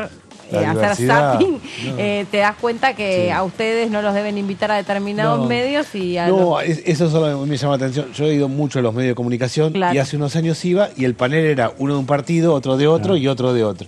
En el último tiempo no, o sea, es un programa y los 2 o 3 que están son del mismo partido. Eso a mí me llama la atención realmente, porque la lógica original era distintas posturas sobre un tema. Y eso es lo enriquecedor. Sí, se ha hecho distinto, me parece que la lógica de la comunicación se ha hecho diferente. También mucha gente gira por el lado de las redes, tiene otra lógica. Eso del sesgo de confirmación yo lo creo, que la gente busca ver aquello que le refuerza su propia idea. Entonces yo sigo a tales personas en redes o a tal programa de televisión, todo, porque en principio va por el lado donde creo. O sea, ha cambiado mucho la forma, para mí, de vínculo de la sociedad con los medios de comunicación y con la política. Bueno, eso es interesante porque... bueno, digamos, vos ocupaste un lugar dentro del gabinete del Poder Ejecutivo, del Poder Legislativo, tuviste como distintas experiencias. ¿Cómo se arma y cómo se vive el armado de una campaña y lo que es el momento como de la conquista de los indecisos? Porque los que son los que son tus adeptos van a estar, digamos, salvo que te vean en una situación... Y a veces no tanto, pero salvo una situación muy, muy puntual, digamos, van a estar. ¿Cómo se va detrás del indeciso, detrás de alguien que por ahí tiene un descontento y hay que reconquistarlo? Sí, para mí, primero lo que hay que lograr es que alguien escuche. O sea, lo primero es dar un mensaje y que alguien del otro lado esté prestándole atención. Eso no es nada fácil porque la sociedad está desenganchada de la política. La teoría de que en las PASO hay que reforzar los propios votantes, yo no lo creo. La gente no vota las PASO pensando que después viene la primera vuelta y después la segunda vuelta, sino vota lo que cree que quiere votar en ese momento. Con lo cual para mí la clave está en ir al centro, o sea, hacer un discurso lo más amplio posible y hablarle a los indecisos. Para mí, ¿en qué presta atención la gente? En 2 temas básicamente, que es los alimentos, el precio de los alimentos, lo que salen las cosas, si aumentan o no, si funciona. Su costo de vida. Su costo de vida uno y la inseguridad del otro. Esta cosa de lo que desacomoda la vida de las personas es no saber cuánto sale el ir al almacén o al supermercado, si te alcanza o no te alcanza por un lado, y por otro lado dar 2 vueltas a la manzana antes de llegar a tu casa por temor a la inseguridad, o gente que no sale después de las 6 de la tarde, o el padre y la madre que están pensando si sus hijos llegan o no llegan. Yo creo que sobre esos 2 temas es donde hay que construir discurso, planteos, ideas para que la sociedad escuche. Después hay otros temas que son importantes para una parte. Educación, por ejemplo, yo creo que es muy significativo. Hay una parte de la gente que pone el acento en educación, otros no. Otros temas de salud, otras cuestiones. Pero en esencia, precio de los alimentos, inflación e inseguridad son las 2 cuestiones que escucha la sociedad. Quien haga campaña fuera de esos temas, me parece que va a ser difícil que alguien lo escuche. Claro. ¿Y en inseguridad no les está marcando un poco la agenda más Juntos por el Cambio al oficialismo? Me parece que Juntos por el Cambio lo que ha hecho, e incorporando a Expert, a mi modo de ver, lo agudizan, es ir a lo bestia. Es decir, esto es cárcel o bala, es así, el que las hace las paga, vos sos demasiado tibio. Eso puede ser que sea rendidor a la hora de que alguien escuche, no es para nada el camino. El problema de la inseguridad es complejo. Lo primero que hay que lograr efectivamente es que quien ha cometido un delito cumpla la pena, y eso no es tan fácil y hay que lograrlo. Empoderar a la policía, darle equipamiento. Ahora también hace falta que el que vende droga no sea el único que le va bien en el barrio y que haya otras oportunidades de trabajo, reforzar las escuelas, varias cuestiones. Sí creo que la oposición en el tema de inseguridad es como muy taxativa. Eso hace que la gente preste atención. Yo no creo que, para mí la sociedad es más que la política, entiende que los temas son complejos, que no vengo, yo digo mañana, esto lo sacamos así, entonces presta atención, no sé si vota eso. Ahora, ¿cómo se termina, perdón, porque estaba pensando, vinculando todo lo que estabas diciendo, y me quedo muy impactada por lo que se ventiló en el caso de el chico Lucas González y cómo ha sido el funcionamiento de estos 14 policías, desde un inspector para abajo, digamos, que se han puesto de acuerdo para, primero, el tribunal entendió que ahí había claramente un odio de raza, ¿no? Fue un crimen donde... El pibe le pasó por ser morocho, si no, no lo hubiera pasado. Pero claro, pero eso ¿cómo está clarísimo? desarmás eso? Bueno, en realidad, yo creo que en el caso al pibe le pasó, a los pibes en realidad, claro. Le pasó por ser morochos, a en esencia. Pibes les pasa. Bueno, yo estoy permanentemente en los barrios, los pibes la tienen complicada y ante cualquier problema, una parte de la policía va, los agarra, los lleva, los tiene unos días, vuelven. Es bien, hay historias en el conurbano muy fuertes parecidas a esta. Les pasó por ser morocho y después lo que les pasó básicamente es que armaron una cosa alocada para tratar de cubrir increíblemente. Y en este caso lo salvó que los padres de los chicos llegaron, se avivaron, evitaron que le pusieran un arma, es decir, estuvieron muy atentos, pero si no se hubieran enterado, hubiera sido otro caso más encubierto. A mí me parece que la policía hay que repensarla toda. Lo primero es que no puede un policía hacer curso de 6 meses y después salir a la calle a ser policía. Si un carpintero no se forma en 6 meses, un policía no se puede formar en 6 meses. Estamos hablando de alguien que lleva armas y que hace la protección y el cuidado de nosotros y nuestros hijos. Además, el policía tampoco es que gane una fortuna. No. El tipo también está en una situación de mucha vulnerabilidad, de mucha exposición. Bueno, de hecho, gran parte del problema de los policías es que tienen 2 o 3 laburitos más, que hacen lo que pueden, que hacen horas extras, que trabajan en seguridad para hacer el mango y poder sostenerse. Hay que tener otro tipo de formación para la policía en general, profesionalizarla. Hay algunas universidades del conurbano que han empezado a dar cursos de capacitación, que yo creo que es eso. Segundo, tiene que tener claro el policía y todos un protocolo de actuación, porque si no es muy difícil. Si cada uno dice lo que le parece, es muy complejo. Tiene que haber claridad respecto de qué manera. Algo que sí se actuó, así como se actuó muy mal en el caso de Lucas González, vieron que había una chica que hace poquito que el exnovio la estaba persiguiendo, la policía paró y bueno, eso ya sé cuál decís, el tipo le gatilló en la cara y de milagro no. La chica estaba corriendo, pasó. Bueno, eso habla de gente entregada. Ahí la policía actuó correctamente. Digo, no es que le tiró a la cabeza, trató le dieron a él unos disparos de inmovilizantes en las piernas. Donde corresponde, para pararlo y la chica se salvó. Bueno, estamos hablando... más de eso necesitamos, más de tener claro todos los policías, todo el protocolo.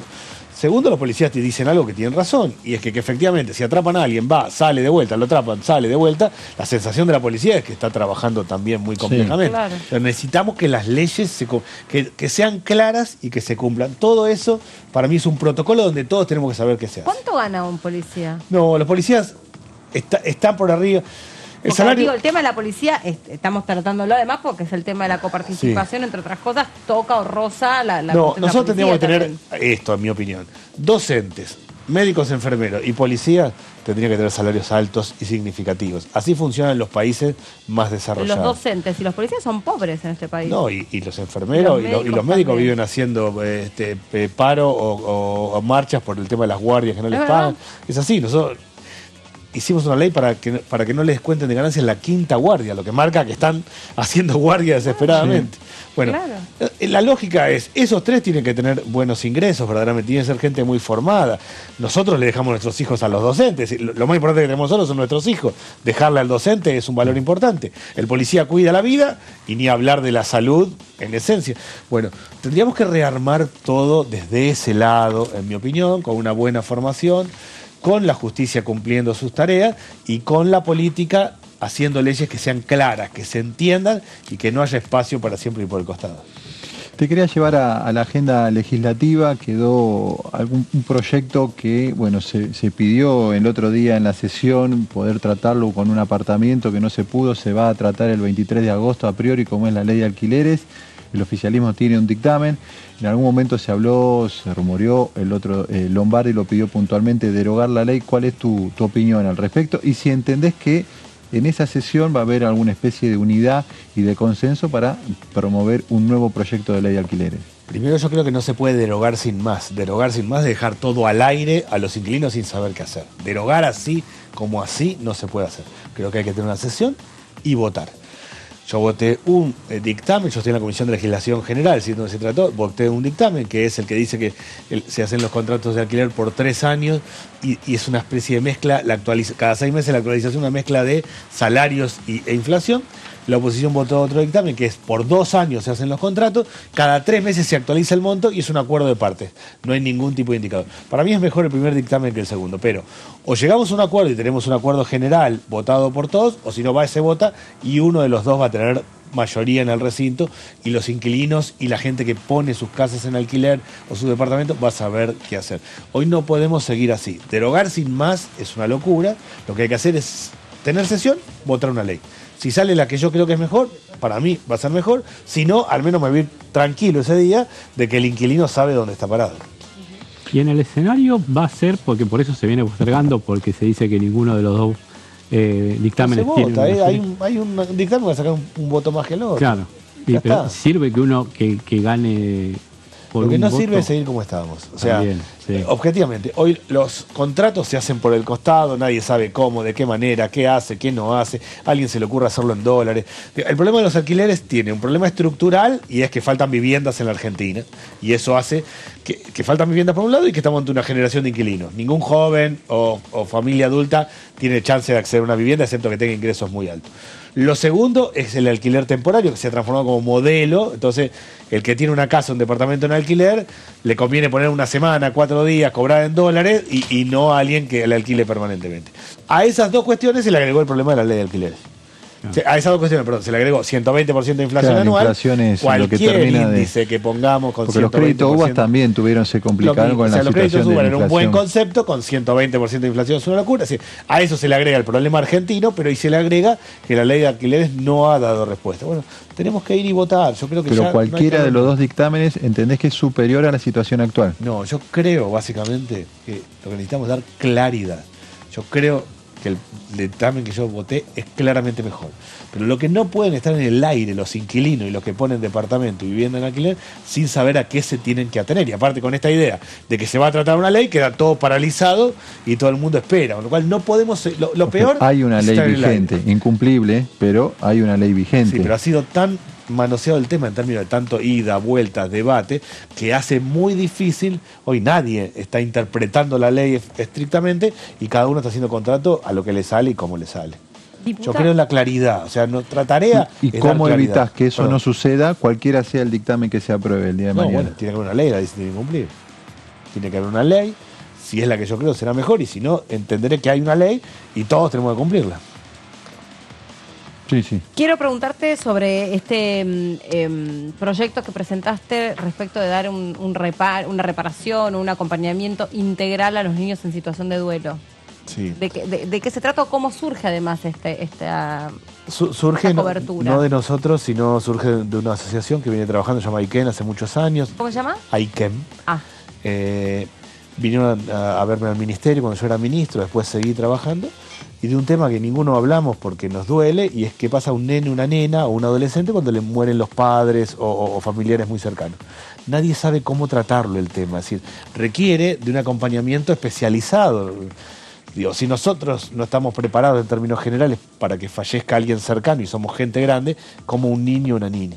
Entonces, la ley lo que hace básicamente es capacitar a los docentes para que identifiquen, para digan, mirá, que hay un problema, que haya derivación a equipos interdisciplinarios específicos sobre el tema de duelo, que requiere un tratamiento y una atención distinta, y que eso pueda detectarse rápidamente.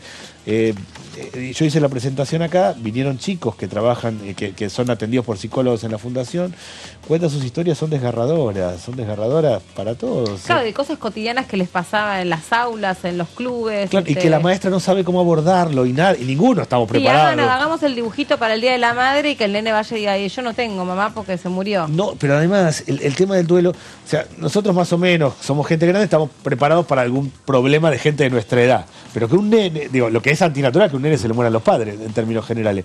¿Cómo hacerlo? ¿De qué manera? ¿Cómo abordarlo? ¿Cómo no decir cosas que uno quiere ayudar y termina siendo macana? Bueno, para eso hay gente especializada.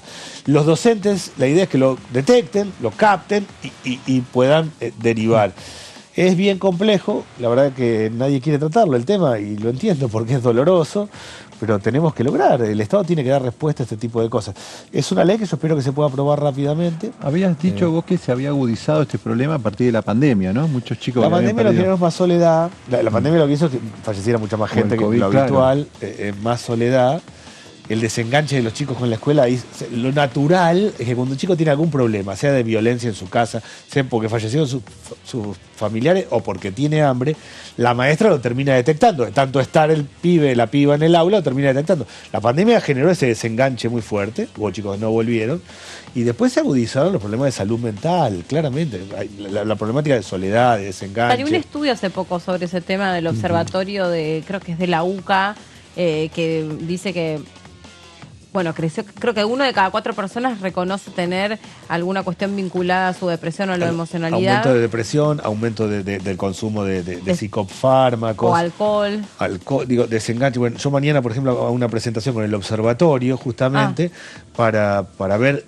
Yo trato todo de llevarlo a lo educativo, para ver cómo en la educación, en las aulas, se puede detectar los problemas y tratar de derivar. Ese es lo que busco con el tema de duelo o con este tipo de temas.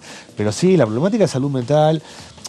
Mi teoría es que es una sociedad muy competitiva, muy compleja, que el que es un poquito distinto, muy individualista, te dejan afuera por nada rápidamente, clasista, desenganchado, todo eso en la pandemia se hizo una cosa, vos solito con tu alma en tu casa sin saber cómo vincularse, algo antinatural, estar todos encerrados, y que eso no ha tenido un tratamiento correcto, y se entiende en general salud mental por el lado más de las adicciones, por el lado de los conflictos psiquiátricos más fuertes, pero hay una problemática cotidiana de uno no saber a dónde dar. Todo.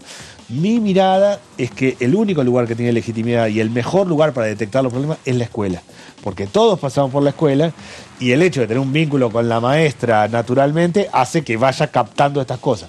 Si nosotros fortalecemos al docente para captar y para derivar, bueno, vamos ayudando, tanto sea el tema de duelo como en el tema de salud mental, pero son gran parte de los problemas. La cosa es la depresión, del desengaño, el suicidio adolescente es una cosa muy fuerte en Argentina. Es complejo de entender. Pasa en pueblos pequeños también. Uno tendería a creer que en los grandes centros urbanos la vida se hace muy dura y muy difícil, y que en un pequeño pueblo es más fácil porque todos nos conocemos, deja la puerta abierta. La sensación de falta de oportunidades, de no tener con quién hablar de los jóvenes, es muy fuerte. El no tener... Ustedes vieron que votamos ahora en el recinto, en la última sesión, el tema de violencia digital contra las mujeres, que se origina en un caso de una chica, Olimpia. En México, sí. Que Olimpia, exactamente. Olimpia Color, no sé. Olimpia en México, que la chica básicamente lo que hizo fue tener una expareja que le terminó destrozando la vida a través de las redes, no sabía cómo moverse, de qué forma, y terminó ella matándose y terminó hasta dejando el código para que abrieran su celular y vieran lo que pasaba. Bueno, si el Estado tiene que tener un sistema... No, el caso que se quita la vida, por suerte no es el de Olimpia, sino que es el de Belén. El de Belén, perdón. El de Olimpia, por suerte, es la que militó la ley que ella... A eso iba, exactamente. Lo que digo es una cosa muy fuerte porque no tenés mecanismo, no tenés a dónde ir. No tiene efectos en la vida real. Es que la mayoría, en un mundo tan competitivo y tan complejo, todos nos sentimos afuera de algo. Cuando uno es más adulto, tiene más herramientas para manejarse, para defenderse. Cuando es más niño, tiene menos. Cuando es adolescente, es una etapa muy compleja. Bueno, todo eso requiere un acompañamiento.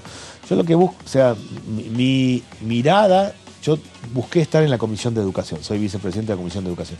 Naturalmente, yo tenía que estar en la Comisión de Desarrollo Social, porque es mi historia. Sin embargo, busqué estar en educación porque entiendo que el lugar donde se detectan los problemas de Argentina es el sistema educativo. Y entonces las reformas, las acciones, todo pasa por lo educativo. Los proyectos que hago en general, que tengan que ver con estos temas, buscan que lo detecten en la escuela y que después puedan ayudar. Sí. Pero el tema de salud mental es muy complejo. Quería preguntar otro tema que tiene que ver con un proyecto vinculado a tratar de, digamos, cubrir con un salario mínimo vital y móvil a los trabajadores de los comedores. Sí, yo lo presenté. A ver, nosotros tenemos 10.000 comedores en la Argentina. Una parte en todo el territorio. En todo el territorio tenemos 10.000 comedores. La inmensa mayoría son mujeres que cocinan los comedores. Estamos hablando básicamente de eso. Yo creé en el Ministerio un registro que se llama RENATEP, Registro Nacional de Trabajadores de la Economía Popular. De ahí surgió un programa llamado Potenciar Trabajo, que siempre se discute. Hay 1.300.000 personas que cobran. En ese 1.300.000, más del 50% son de trabajo de cuidado, que son en esencia mucha gente en los comedores y en los merenderos. En mi opinión, hay que ir a ese esquema en la Argentina. Es decir, son personas que están trabajando, están dedicando tiempo, esfuerzo en el comedor y en el merendero. El modelo ideal es que el comedor deje de dar comida, que la gente coma en la casa y que en el comedor haya apoyo escolar, acompañamiento, otro tipo de cosas. Pero hoy la realidad no es esa y hay que fortalecer el trabajo en los comedores. Te pregunto por este crédito que se anunció desde ANSES y del Ministerio de Economía a los jubilados, 400.000 pesos. ¿Cómo lo tomás? ¿Qué te parece? No, yo siempre soy muy renuente al tema de los créditos, le tengo mucho temor a que la gente tome crédito y se reendeude. Este es un crédito distinto, pues al 29%. O sea, objetivamente es un crédito muy blando y muy bueno para el que lo va a tomar claramente. Entiendo que, a diferencia de la mayoría de los créditos, yo vivo hablando... ¿Hay controles ahí sobre ese dinero? Porque, se puede derivar, una persona puede decirle al padre, madre que está jubilada, toma el crédito y después se puede ir a un plazo fijo. En términos, ¿no? Sí. Veo poco eso, veo mucho de gente que ya tomó otros, que en realidad la gente toma crédito para limpiar los créditos que tiene, en esencia es eso, o para lo básico. En general los jubilados y los pensionados son gente que termina en esa situación. ¿Lo ves bien? Sí, el hecho que sea 29% anual es un avance objetivamente. El Estado tiene que dar crédito muy accesible. Esto, con 120% de inflación anual, 29% es bueno. Sí, mucho. Sí. Diputado, muchas gracias por haber venido. Gracias. Sé que se quedaría acá por el tema de la calefacción, sí. pero bueno, lo tenemos que despedir. Gracias. Bueno, gracias a ustedes, muy amable. Bueno, vamos a compartir, más allá de lo que desmenuzábamos al principio con la sesión especial, con la Comisión de Juicio Político, el otro tema tuvo que ver con la Comisión de Energía y también en trabajo con la de Presupuesto y Hacienda, y ahí contó con la presencia de la Secretaria de Energía, ¿no? Claro, con Flavia Rollón. Sí, en la segunda reunión sobre este tema, en la primera había estado Pablo González, el titular de YPF. Ahora se hizo esta segunda informativa, seguramente la próxima ya apuntará a algún invitado más y luego sí ver las posiciones de los diputados para ver si se llega al dictamen. Sí, tenemos un fragmento de lo que fue la exposición de la Secretaria de Energía para compartir con ustedes. Muy bien, estamos con la Secretaria de Energía de la República Argentina, estamos hablando de Flavia Rollón. Bueno, un resumen un poco de lo que ha sido esta comisión conjunta con Presupuesto y Hacienda, con Energía y Combustibles, particularmente para hablar de este proyecto de promoción del gas natural licuado. Bueno, ¿de qué manera beneficiaría a nuestro país este proyecto precisamente? Bueno, este proyecto de ley habla de una industria que hoy no está en la Argentina, que va a permitir industrializar y agregarle valor a nuestro gas. Hoy Vaca Muerta es la segunda reserva de gas no convencional del mundo, ha tenido un desarrollo y realmente se ha constituido el desarrollo de Vaca Muerta en una política de Estado, y eso ha posibilitado de que hoy esté demostrado Vaca Muerta como un recurso de clase mundial, con niveles de productividad de clase mundial, y eso nos lleva a soñar de que pueda haber la instalación de una o varias plantas de GNL en la Argentina. En los tiempos de transición energética esto también es una oportunidad para la Argentina, porque el mundo va a demandar en el corto plazo más GNL y Argentina se puede colocar en ese escenario. Para esto son inversiones muy intensivas de capital, depende del proyecto, pero hay una inversión mínima de 6.000 millones de dólares, se pueden generar cientos de miles de puestos de trabajo. Está desde el proyecto el más ambicioso, es el de YPF Petronas, pero también hay otros proyectos un poco más chicos, pero este proyecto estar hablando de una inversión del orden de los 100.000 millones de dólares, con generación de 100.000 puestos de trabajo en la etapa de construcción, otros tantos en la etapa de operación. Y hoy, en los tiempos de transición energética, claramente tenemos una ventana de tiempo acotada para aprovechar estos recursos, y Argentina tiene este desafío por delante. Nosotros trabajamos en este proyecto de ley justamente para que Argentina pueda estar a la altura de las circunstancias, y sería oportuno de que Argentina y el Congreso comience a dar el marco de las políticas públicas para que el GNL se desarrolle en la Argentina. Cuando hablamos de transición energética y posicionando a la Argentina también como país importante y con trascendencia en la región, bueno, fundamentalmente a partir de la combinación de otro tipo de energías como el hidrógeno verde y demás, ¿cómo cree que puede llegar a funcionar junto también con este proyecto de GNL, por ejemplo? Bueno, claramente el GNL es un proyecto en lo inmediato, el escenario ha cambiado, se prevé un aumento del comercio del GNL en el corto plazo, por lo ocurrido con Rusia, por justamente los compromisos de bajar las emisiones, y donde gran parte del mundo todavía genera energía a partir del carbón, y el gas está definido como el combustible de transición porque genera muchos menos emisiones que el carbón. Y a largo plazo tenemos el desafío del hidrógeno, por eso también mandamos en el mismo momento el proyecto de GNL y el proyecto de hidrógeno. Hoy estamos convocados a trabajar en comisión por el proyecto de GNL, y es nuestro deseo y estamos a disposición que pronto seamos convocados para trabajar con el proyecto del hidrógeno, que también es una apuesta de una industria nueva, de una industria innovadora, pero que Argentina también tiene ventajas comparativas para poder desarrollar esta industria, así que esperemos también de que el hidrógeno, que es una industria que se posiciona como un combustible alternativo de bajas emisiones al mediano plazo, que Argentina también pueda estar en ese marco, y que el Congreso también pueda dar el marco de las políticas públicas y el marco regulatorio que se requiere para el desarrollo del hidrógeno también. Por último, bueno, se acaba de inaugurar un tramo de lo que es el gasoducto Néstor Kirchner, hablando de la importancia de ser el primer paso para el autoabastecimiento de Argentina, ¿no? Sí, efectivamente, es un logro para todo el país, para todos los argentinos, para la patria. Estamos muy contentos porque, más allá de que la obra fue desafiante y se hizo en tiempo récord, con esta obra Argentina está encaminada definitivamente al autoabastecimiento energético, a la independencia energética, y justamente por eso, porque ya el Estado argentino tomó una decisión y terminó la construcción de esta primera etapa, y estamos avanzando prontamente en la licitación de la reversión y de la segunda etapa, es que nos permitimos, ya garantizando nuestro mercado doméstico, el gas que todos los argentinos y argentinas necesitan, nos permitimos ser ambiciosos y soñar en exportar nuestro gas a otros puntos del globo a través del GNL. Bueno, ahí estaba entonces la secretaria de Energía, Flavia Rollón, que expuso en la Comisión de Energía y también Presupuesto y Hacienda, también en una semana a donde el gasoducto Néstor Kirchner logró la foto de la unidad, o por lo menos digamos, fue una noticia muy bien recibida en virtud de lo que preguntaba recién Lourdes, ¿no? La capacidad, el potencial que tiene ese tramo inaugurado y lo que falta.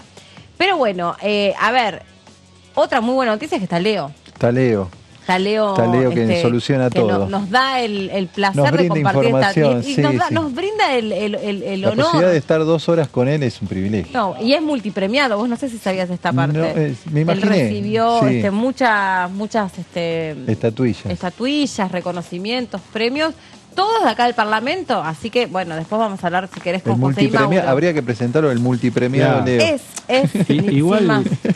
Igual fue por los medios, no fue un premio individual, no quiero bajarles las expectativas. Yo me gané un parlamentario individual. Otro más, mirá, ahí tenés. Yo nada. Por cobertura radial. Claro, por cobertura. ¿De qué radio? Radio Nacional. Perfecto. Vos son vecinos, entonces. Somos del multimedio. Claro, son vecinos. Compañeros de multimedio. Estuvimos en la misma estructura orgánica en algún año, ahora no. ¿Funcionaba en el mismo lugar incluso? No, los medios públicos funcionaron bajo la misma órbita de la Secretaría de Medios. Ahora Radio Nacional con el canal es RTA y TELAM tiene autonomía. Se intentó en el gobierno de la Alianza, se hizo en el gobierno de la Alianza y se desarmó a los 2 años. Pero hubo... deben estar muy tranquilos ustedes en momentos políticos como estos, ¿no? Muy tranquilos. Sí, más cuando se usa en la campaña pegar para buscar algún votito más, digamos. Entonces, claro, entiendo. Sí. Es un viejo debate que tenemos de si los medios son medios públicos o medios gubernamentales, ¿no? Que ese es un poco el problema, ¿no? A mí me gustaría que fuesen públicos. Claro, sí. Para eso fueron creados en definitiva, por supuesto. Pero bueno, yo creo que hay muchos debates. Recién estaba... me colgué leyendo una cosa que estaba acá en los papeles que nos había escrito. Ya vamos contigo, querido Leo. Que nos había escrito nuestra productora en relación a distintas situaciones. Y yo veía recién que, no le alcancé a preguntar al diputado Arroyo, el tema de, por ejemplo, había expresado el repudio por injuriantes declaraciones de la periodista Viviana Canosa en alusión a la figura de la presidenta Malena Galmarini. Yo digo... Tiene que haber límites, ¿no? No se puede decir cualquier cosa, no es irrestricto. Porque la libertad de expresión, ¿no?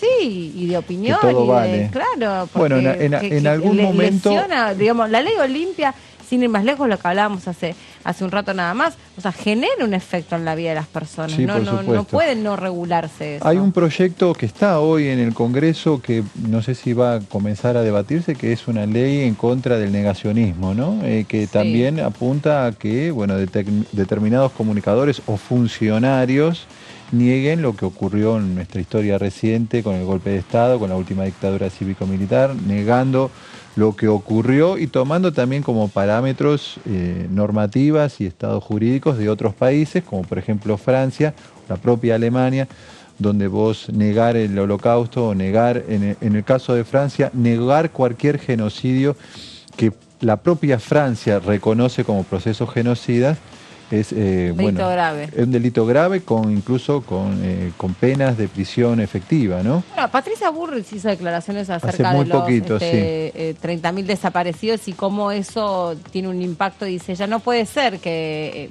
espera que lo quiero buscar para no decir una cosa por otra, pero algo así como, no puede ser que en este país no podés decir... o no podés poner en duda a los desaparecidos sin que eso significa que... el número, algo así como dijo, negar o poner en duda que fueron 30.000 te deja parado como en una especie de no sé si dijo de negador o de negadora o algo así. Sí, ahí lo quiero buscar exactamente porque no quiero decir dice, no puede ser que o decís que son 30.000 desaparecidos o sos un traidor a la patria. Un traidor a la patria. Esto dijo ella en un programa de televisión, en una entrevista. Hoy le contestó Pichetto también. Que hay una interna ahí furiosa, ¿no? Porque, Pichetto está con Larreta, Patricia Bullrich está en el otro espacio de Juntos por el Cambio. Y ya se cruzó también Petri con Gerardo Morales. Con Morales por el tema de los cortes. Bueno, vos hablabas recién de esa de esas divisiones que hay o la síntesis. Este domingo hay elecciones en Santa Fe, por ejemplo, ¿no? Y hay una interna también muy violenta de los discursivos entre Carolina Lozada y Maxi Puyaro, ¿no? Que son los principales candidatos dentro de Juntos por el Cambio a la gobernación. Y bueno, la propia Carolina Lozada ya ha dicho que pase lo que pase, después no hay una unidad con Maxi Puyaro, ¿no? Hay situaciones en las que uno ve difícil que después del 13 de agosto haya una unidad o se puedan sentar a dialogar y trabajar todos de cara al 22 de octubre. Incluso también porque uno pregona tanto en su propio electorado determinado discurso, que después cómo lo convocás a que eso que dijiste del otro opositor en la interna, después digas, bueno, no, esto fue para el 13, ahora vamos todos juntos. No lo veo tan fácil. Cuando las divisiones son tan fuertes, tan marcadas, tan sostenidas en el tiempo, la unidad después de la instancia, en este caso del 13 de agosto, la veo difícil en muchos casos, ¿no? Sí, tendrías que ir a esto de que nos una el espanto. Claro. Y que eso sea más fuerte. No nos une el amor, sino el espanto, ¿no? El unirnos al espanto, ya sea para Juntos por el Cambio, que el kirchnerismo y sus políticas populistas, o para Juntos por el Cambio, Unión por la Patria, que viene el ajuste y viene todo lo negativo que implica para el oficialismo. Juntos por el Cambio, bueno, esto de asustar y que ese asustar te una para adentro. Pero claro, como dice Gastón, son demasiado fuertes las rispideces y hay que ver si se cicatrizan al otro día, claro, de las PASO. Bueno, hablemos de otro tema. Paridad de género en... Paridad de género laboral para el personal de empresas de transporte público de pasajeros, choferes y choferas, según dice el proyecto de ley. ¿Sí? ¿Dice choferas? Sí, dice choferas, y yo después lo googleé y dije, está bien esto. Es como lo que vos decías, Meli, del busa. Me sorprendió. Claro. Sí, se dice no conocía busa. el término, busa. No, yo fui a googlearlo porque digo, a ver, no estoy tan seguro para busa ponerlo, y sí, está aceptado. Casi no se usa igual porque se usa choferes para ambas acepciones de género. Y en ese caso es inclusivo, porque es chofer. No es chofero. Claro. Eso es lo que... ese chiste una vez lo hizo, a mí me causó gracia, perdón. Lo hizo una vez Feynman, que le gusta chicanear con el tema del lenguaje de género, y decía, yo soy periodista. Decía, claro. ¿Qué soy yo, periodista? Claro. Bueno, por eso el chofero y la chofera. Claro, la chofera y el chofer. Bien. Se está buscando... Choferes. Claro, y el choferes son... inclusivos. Claro. Muchos varones... No, pero por eso choferas. Justo la palabra chofer es inclusiva. O sea, pero las chofer. Él y la chofer. Además hay que pensarlo para decirlo. Aparte es una palabra en francés, es chofer. Debe venir de ahí, ¿no? Es chofer en realidad. Sí, debe venir de ahí. Para mí no existe chofera, pero bueno, no importa, ve que existe. Está puesto en los proyectos. Bueno, no significa que exista. Y no, pero uno va y googlea y está aceptado. Ah, ok, está aceptado. Bueno, no se usa. Está bien, porque suena un poquito... Sí, raro. El oído suena raro. Sí. Pero efectivamente... El proyecto, que va para corta, media y larga distancia en lo que tiene que ver con transporte público de pasajeros, está elaborado por Ana Aubone, que es diputada de San Juan del Frente de Todos. Logró que lo firmen también Anaí Costa de Catamarca, Eugenia Lianelo de Chubut, Liliana Paponet de Mendoza y Variña Liz Marín, también compañera de su bloque por la provincia de La Pampa. Tiene giro a las comisiones de transporte, de mujeres y de presupuesto y Hacienda. Todavía no se comenzó con el debate de este proyecto, pero ya está por lo menos entre los ingresados a la Cámara de Diputados. En la siguiente placa vemos el objeto de este proyecto, que es nada más y nada menos que la paridad laboral en esto que tiene que ver con el transporte público de pasajeros. Impulsa la inserción laboral de las mujeres aspirantes a trabajar como conductoras choferes del transporte automotor, impulsando su incorporación en la nómina del personal de cada empresa de transporte en todo el país. Vemos la siguiente placa.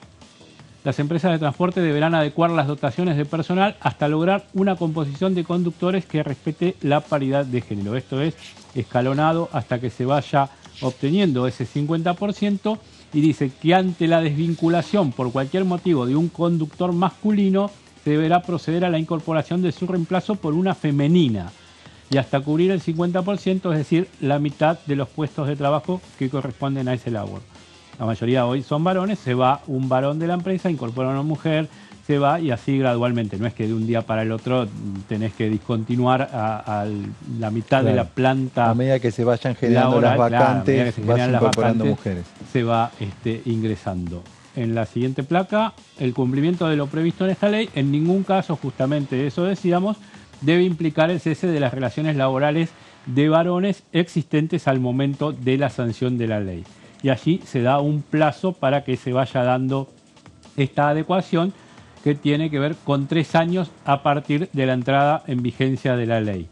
Ahí las empresas deben acreditar ante la autoridad de aplicación los avances en la ejecución de la norma de los artículos del texto. Es decir, que recién a los 3 años las empresas tienen que decirle a la autoridad de aplicación, que seguramente será el Ministerio de Transporte y también en algún sentido el Ministerio de Trabajo, decir, bueno, mi plantilla de personal es esta, parto de esta base. No es que de un día para el otro se van a encontrar con que tienen el 95% o 98% de varones, sino que se va a ir dando cierta gradualidad. Los beneficios, según dice la autora del proyecto, Aubone, tiene que ver con que se exime por el término de 3 años del pago de las contribuciones patronales a todas las empresas que incorporen miembros femeninos a sus dotaciones de personal, dentro de los parámetros que mencionábamos antes. Entonces, es decir, se le van a dar ese beneficio. Yo me pregunto, esto es transporte público de pasajeros. Pero corta, media y larga. Claro. Yo estaba pensando, porque esto también va, digamos, se acompasa con el tema de lo que hablábamos al principio del programa, que es esta ley que busca derogar esta prohibición de que algunas mujeres pudieran acceder a algunos trabajos, que en realidad está más bien vinculado al trabajo marítimo, al tema de ser estibadores. Después había engrasamiento de máquinas en movimiento, subterráneos, qué sé yo. Yo me acuerdo en algún momento las maquinistas o el personal vinculado a los trenes había dicho, sí, en el último tiempo hemos logrado que nos contraten un poco más, pero en la práctica somos discriminadas porque, por ejemplo, nuestro vestuario está a 2 cuadras de la estación. Estoy trayendo algo de mi memoria, no me acuerdo con precisión. Pero entiendo la idea. O sea... Entonces, sí, nos incorporan, pero como es un trabajo que mayormente está masculinizado y está por los años de los años ocupado por varones, después, cuando realmente te contratan, te sentís un poco como mujer sapo otro pozo porque no está adecuada realmente la empresa a incorporar a una mujer. Hay que ver acá qué onda, qué termina pasando con esto, ¿no? Porque lo mismo, viste, realmente la chofera va a tener un acompañamiento para que esa discriminación positiva realmente se convierta en una situación pareja. Sí, inclusiva, ¿no? Verdaderamente inclusiva.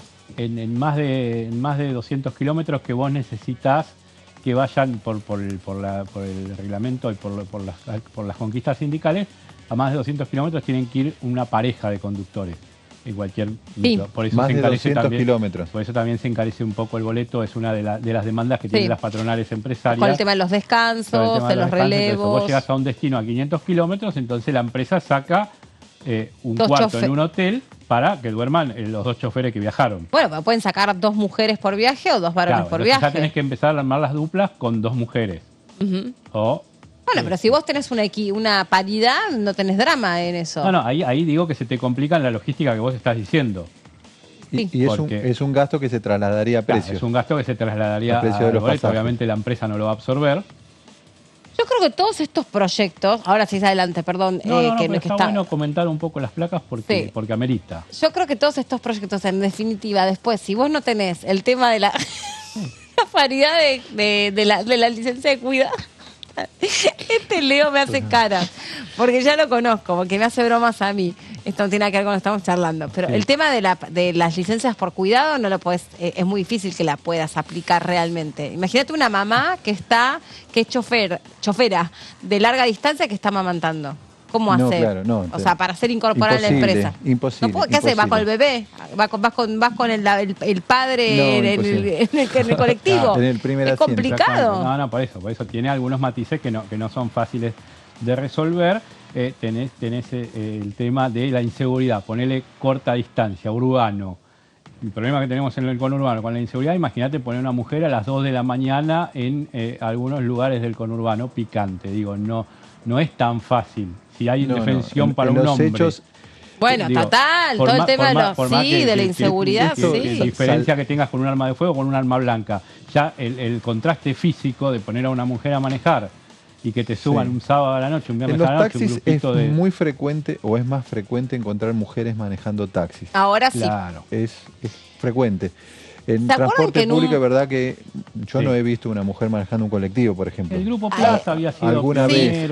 Sí, había habido una línea que sí. Pero yo me acuerdo otra nota que hice hace poco, que era una flota... Creo que se dice así, no sé. De remiseras, ¿no? No, era de, ¿sabes qué? De recolectoras de basura. También, sí. Y una de ellas estaba a cargo del camión, que eso también era una tarea súper masculinizada, porque antes todo ese operativo era manual. Sí. Ahora el camión es todo con unos botones que, digamos, se aproxima, saca las pinzas, levanta el volquete y lo trae al camión, pero después tenés los que se cuelgan en el camión que tienen que hacer como la parte del revoleo, ¿viste? Claro, de las bolsas que...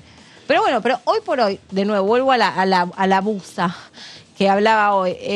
Tienen razón, o sea, si las mujeres podemos ir al gimnasio, nos podemos entrenar y estamos aptas para esa tarea, ¿por qué no podemos hacerla? Sí, bueno, en tal caso seremos nosotras las que... no es algo de la fuerza, es algo también... Bueno, pero por ahí antes, pues qué sé yo, una maquinaria agrícola capaz que ahí sí necesitaba, no sé, yo no tengo... Hoy la maquinaria agrícola es de última botones, tecnología. Claro, o sea, es una computadora. Pilotas mujeres de avión, no sé si hay muchas. No hay tantas tampoco. Otro caso que decíamos en lo que tiene que ver con los ejemplos que veníamos dando, en la Municipalidad de Vicente López, que el sistema de transporte público es municipal, heredado de la gestión del japonés García, histórico intendente de Vicente López. Jorge Macri la continuó y son todas choferes mujeres, una flota de 12 unidades de transporte gratuito en Vicente López, que es un caso un poco testigo de lo que es toda la zona de Lamba. Ahí tenés otro caso y se da en algunas municipalidades puntualmente del interior, pero no más de eso, no lo ves masivamente.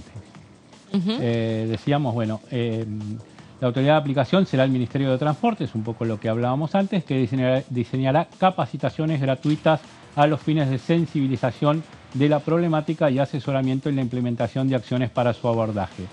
En materia de igualdad de género, igualdad real de oportunidades y de trato, buenas prácticas laborales de prevención y abordaje de la violencia y el acoso en el trabajo. Todo esto tendrá como función esta autoridad de aplicación del Ministerio de Transporte de la Nación. No sé si queda otra placa.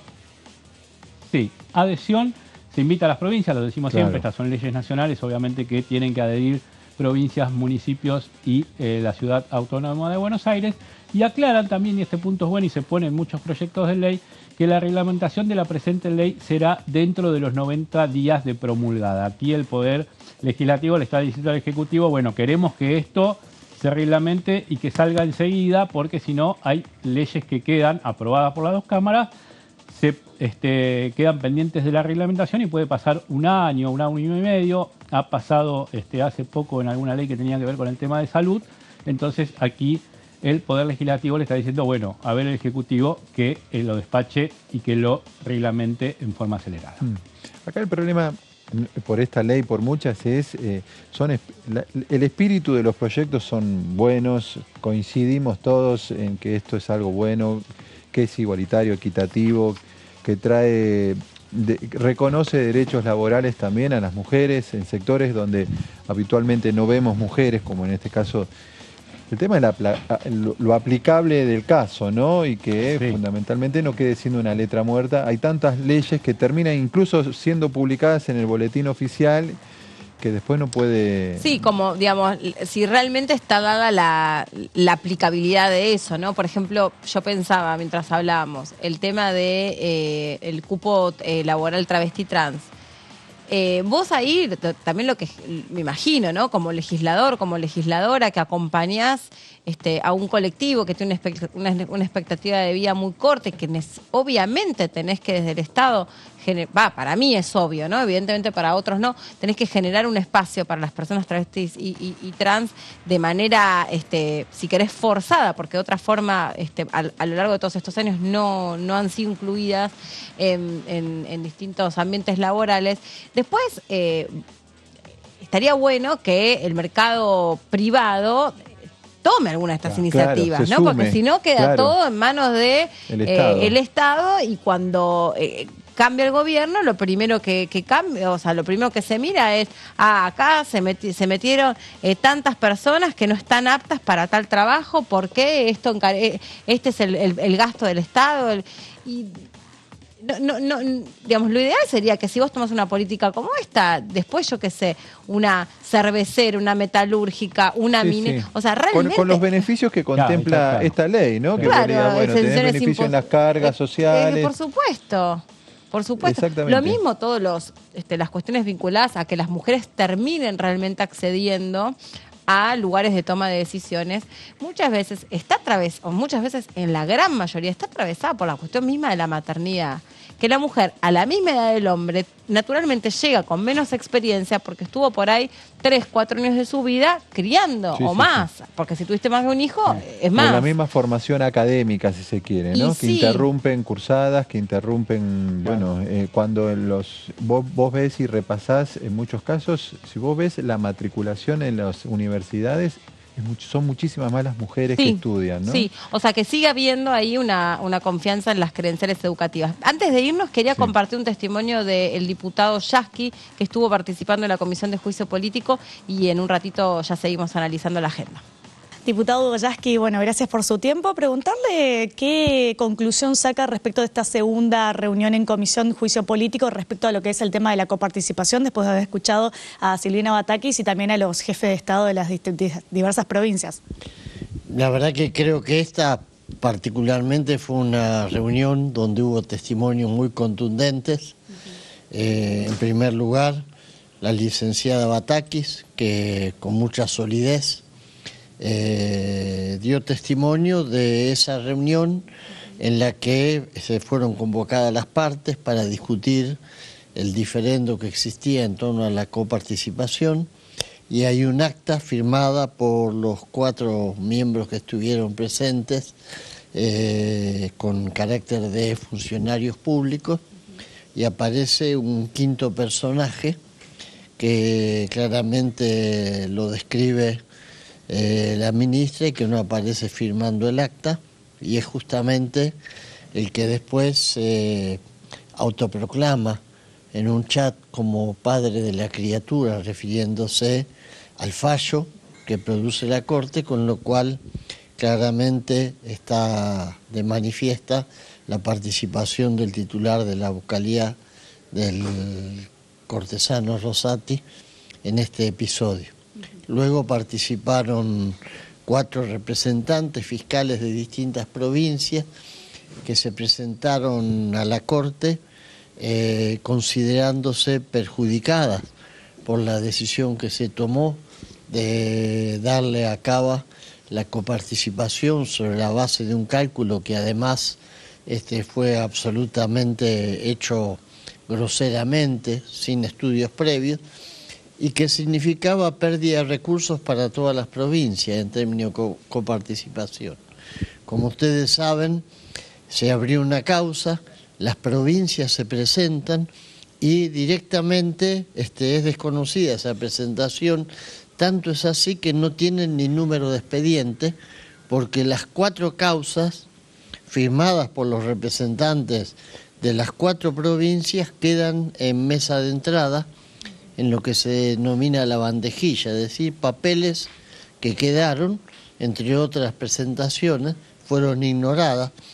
Habían solicitado ser amigos del tribunal, amicus curiae, y ni siquiera obtuvieron respuesta de la Corte, con lo cual claramente hay no solamente un fallo que vulnera a la función que tiene el legislativo en los temas que tienen que ver con la coparticipación, sino también el desconocimiento a las provincias que son preexistentes al Estado Nacional, es decir, es insólito, inaudito que las provincias sean ignoradas en el momento que requieren participar en la definición de un tema que tiene que ver nada más ni nada menos que con la distribución de los recursos coparticipables, que la Constitución claramente dice, y así lo expresaron quienes estuvieron, es un tema que solo se puede discutir y resolver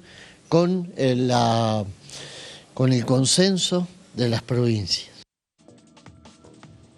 Bueno, ahí estaba el diputado Yasky explicando un poco esta cuestión vinculada a la coparticipación de la que hablábamos al comienzo, porque la Comisión de Juicio Político, que ahora va a pasar por un intervalo, ¿no? Un breve intervalo.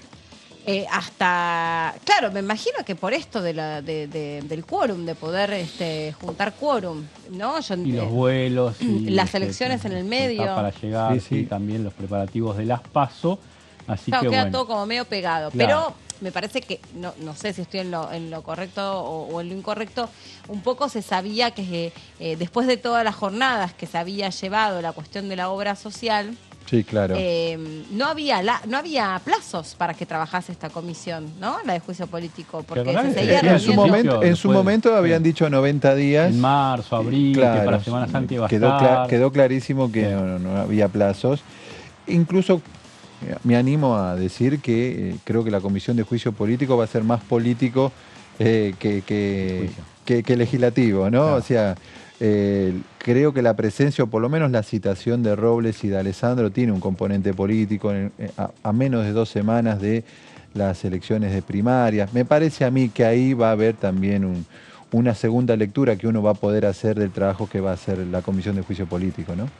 Bueno, muy bien. Hasta aquí hemos llegado nosotros. Gasti, gracias un placer, por... Decir gracias, Gasti, gracias por haber estado con nosotros. No, el placer fue nuestro, en reemplazo de Cantando. De Cantando, sí. Así que gracias, después vemos Lore. Cómo se reacomoda todo. Gracias también, muchas Leo. Gracias, Meli, un placer como viendo. siempre. Y nos reencontramos mañana con ustedes aquí en la segunda edición de DTV, pero se quedan con todo el equipazo del análisis para seguir desmenuzando la actualidad parlamentaria. Chau, que estén muy bien.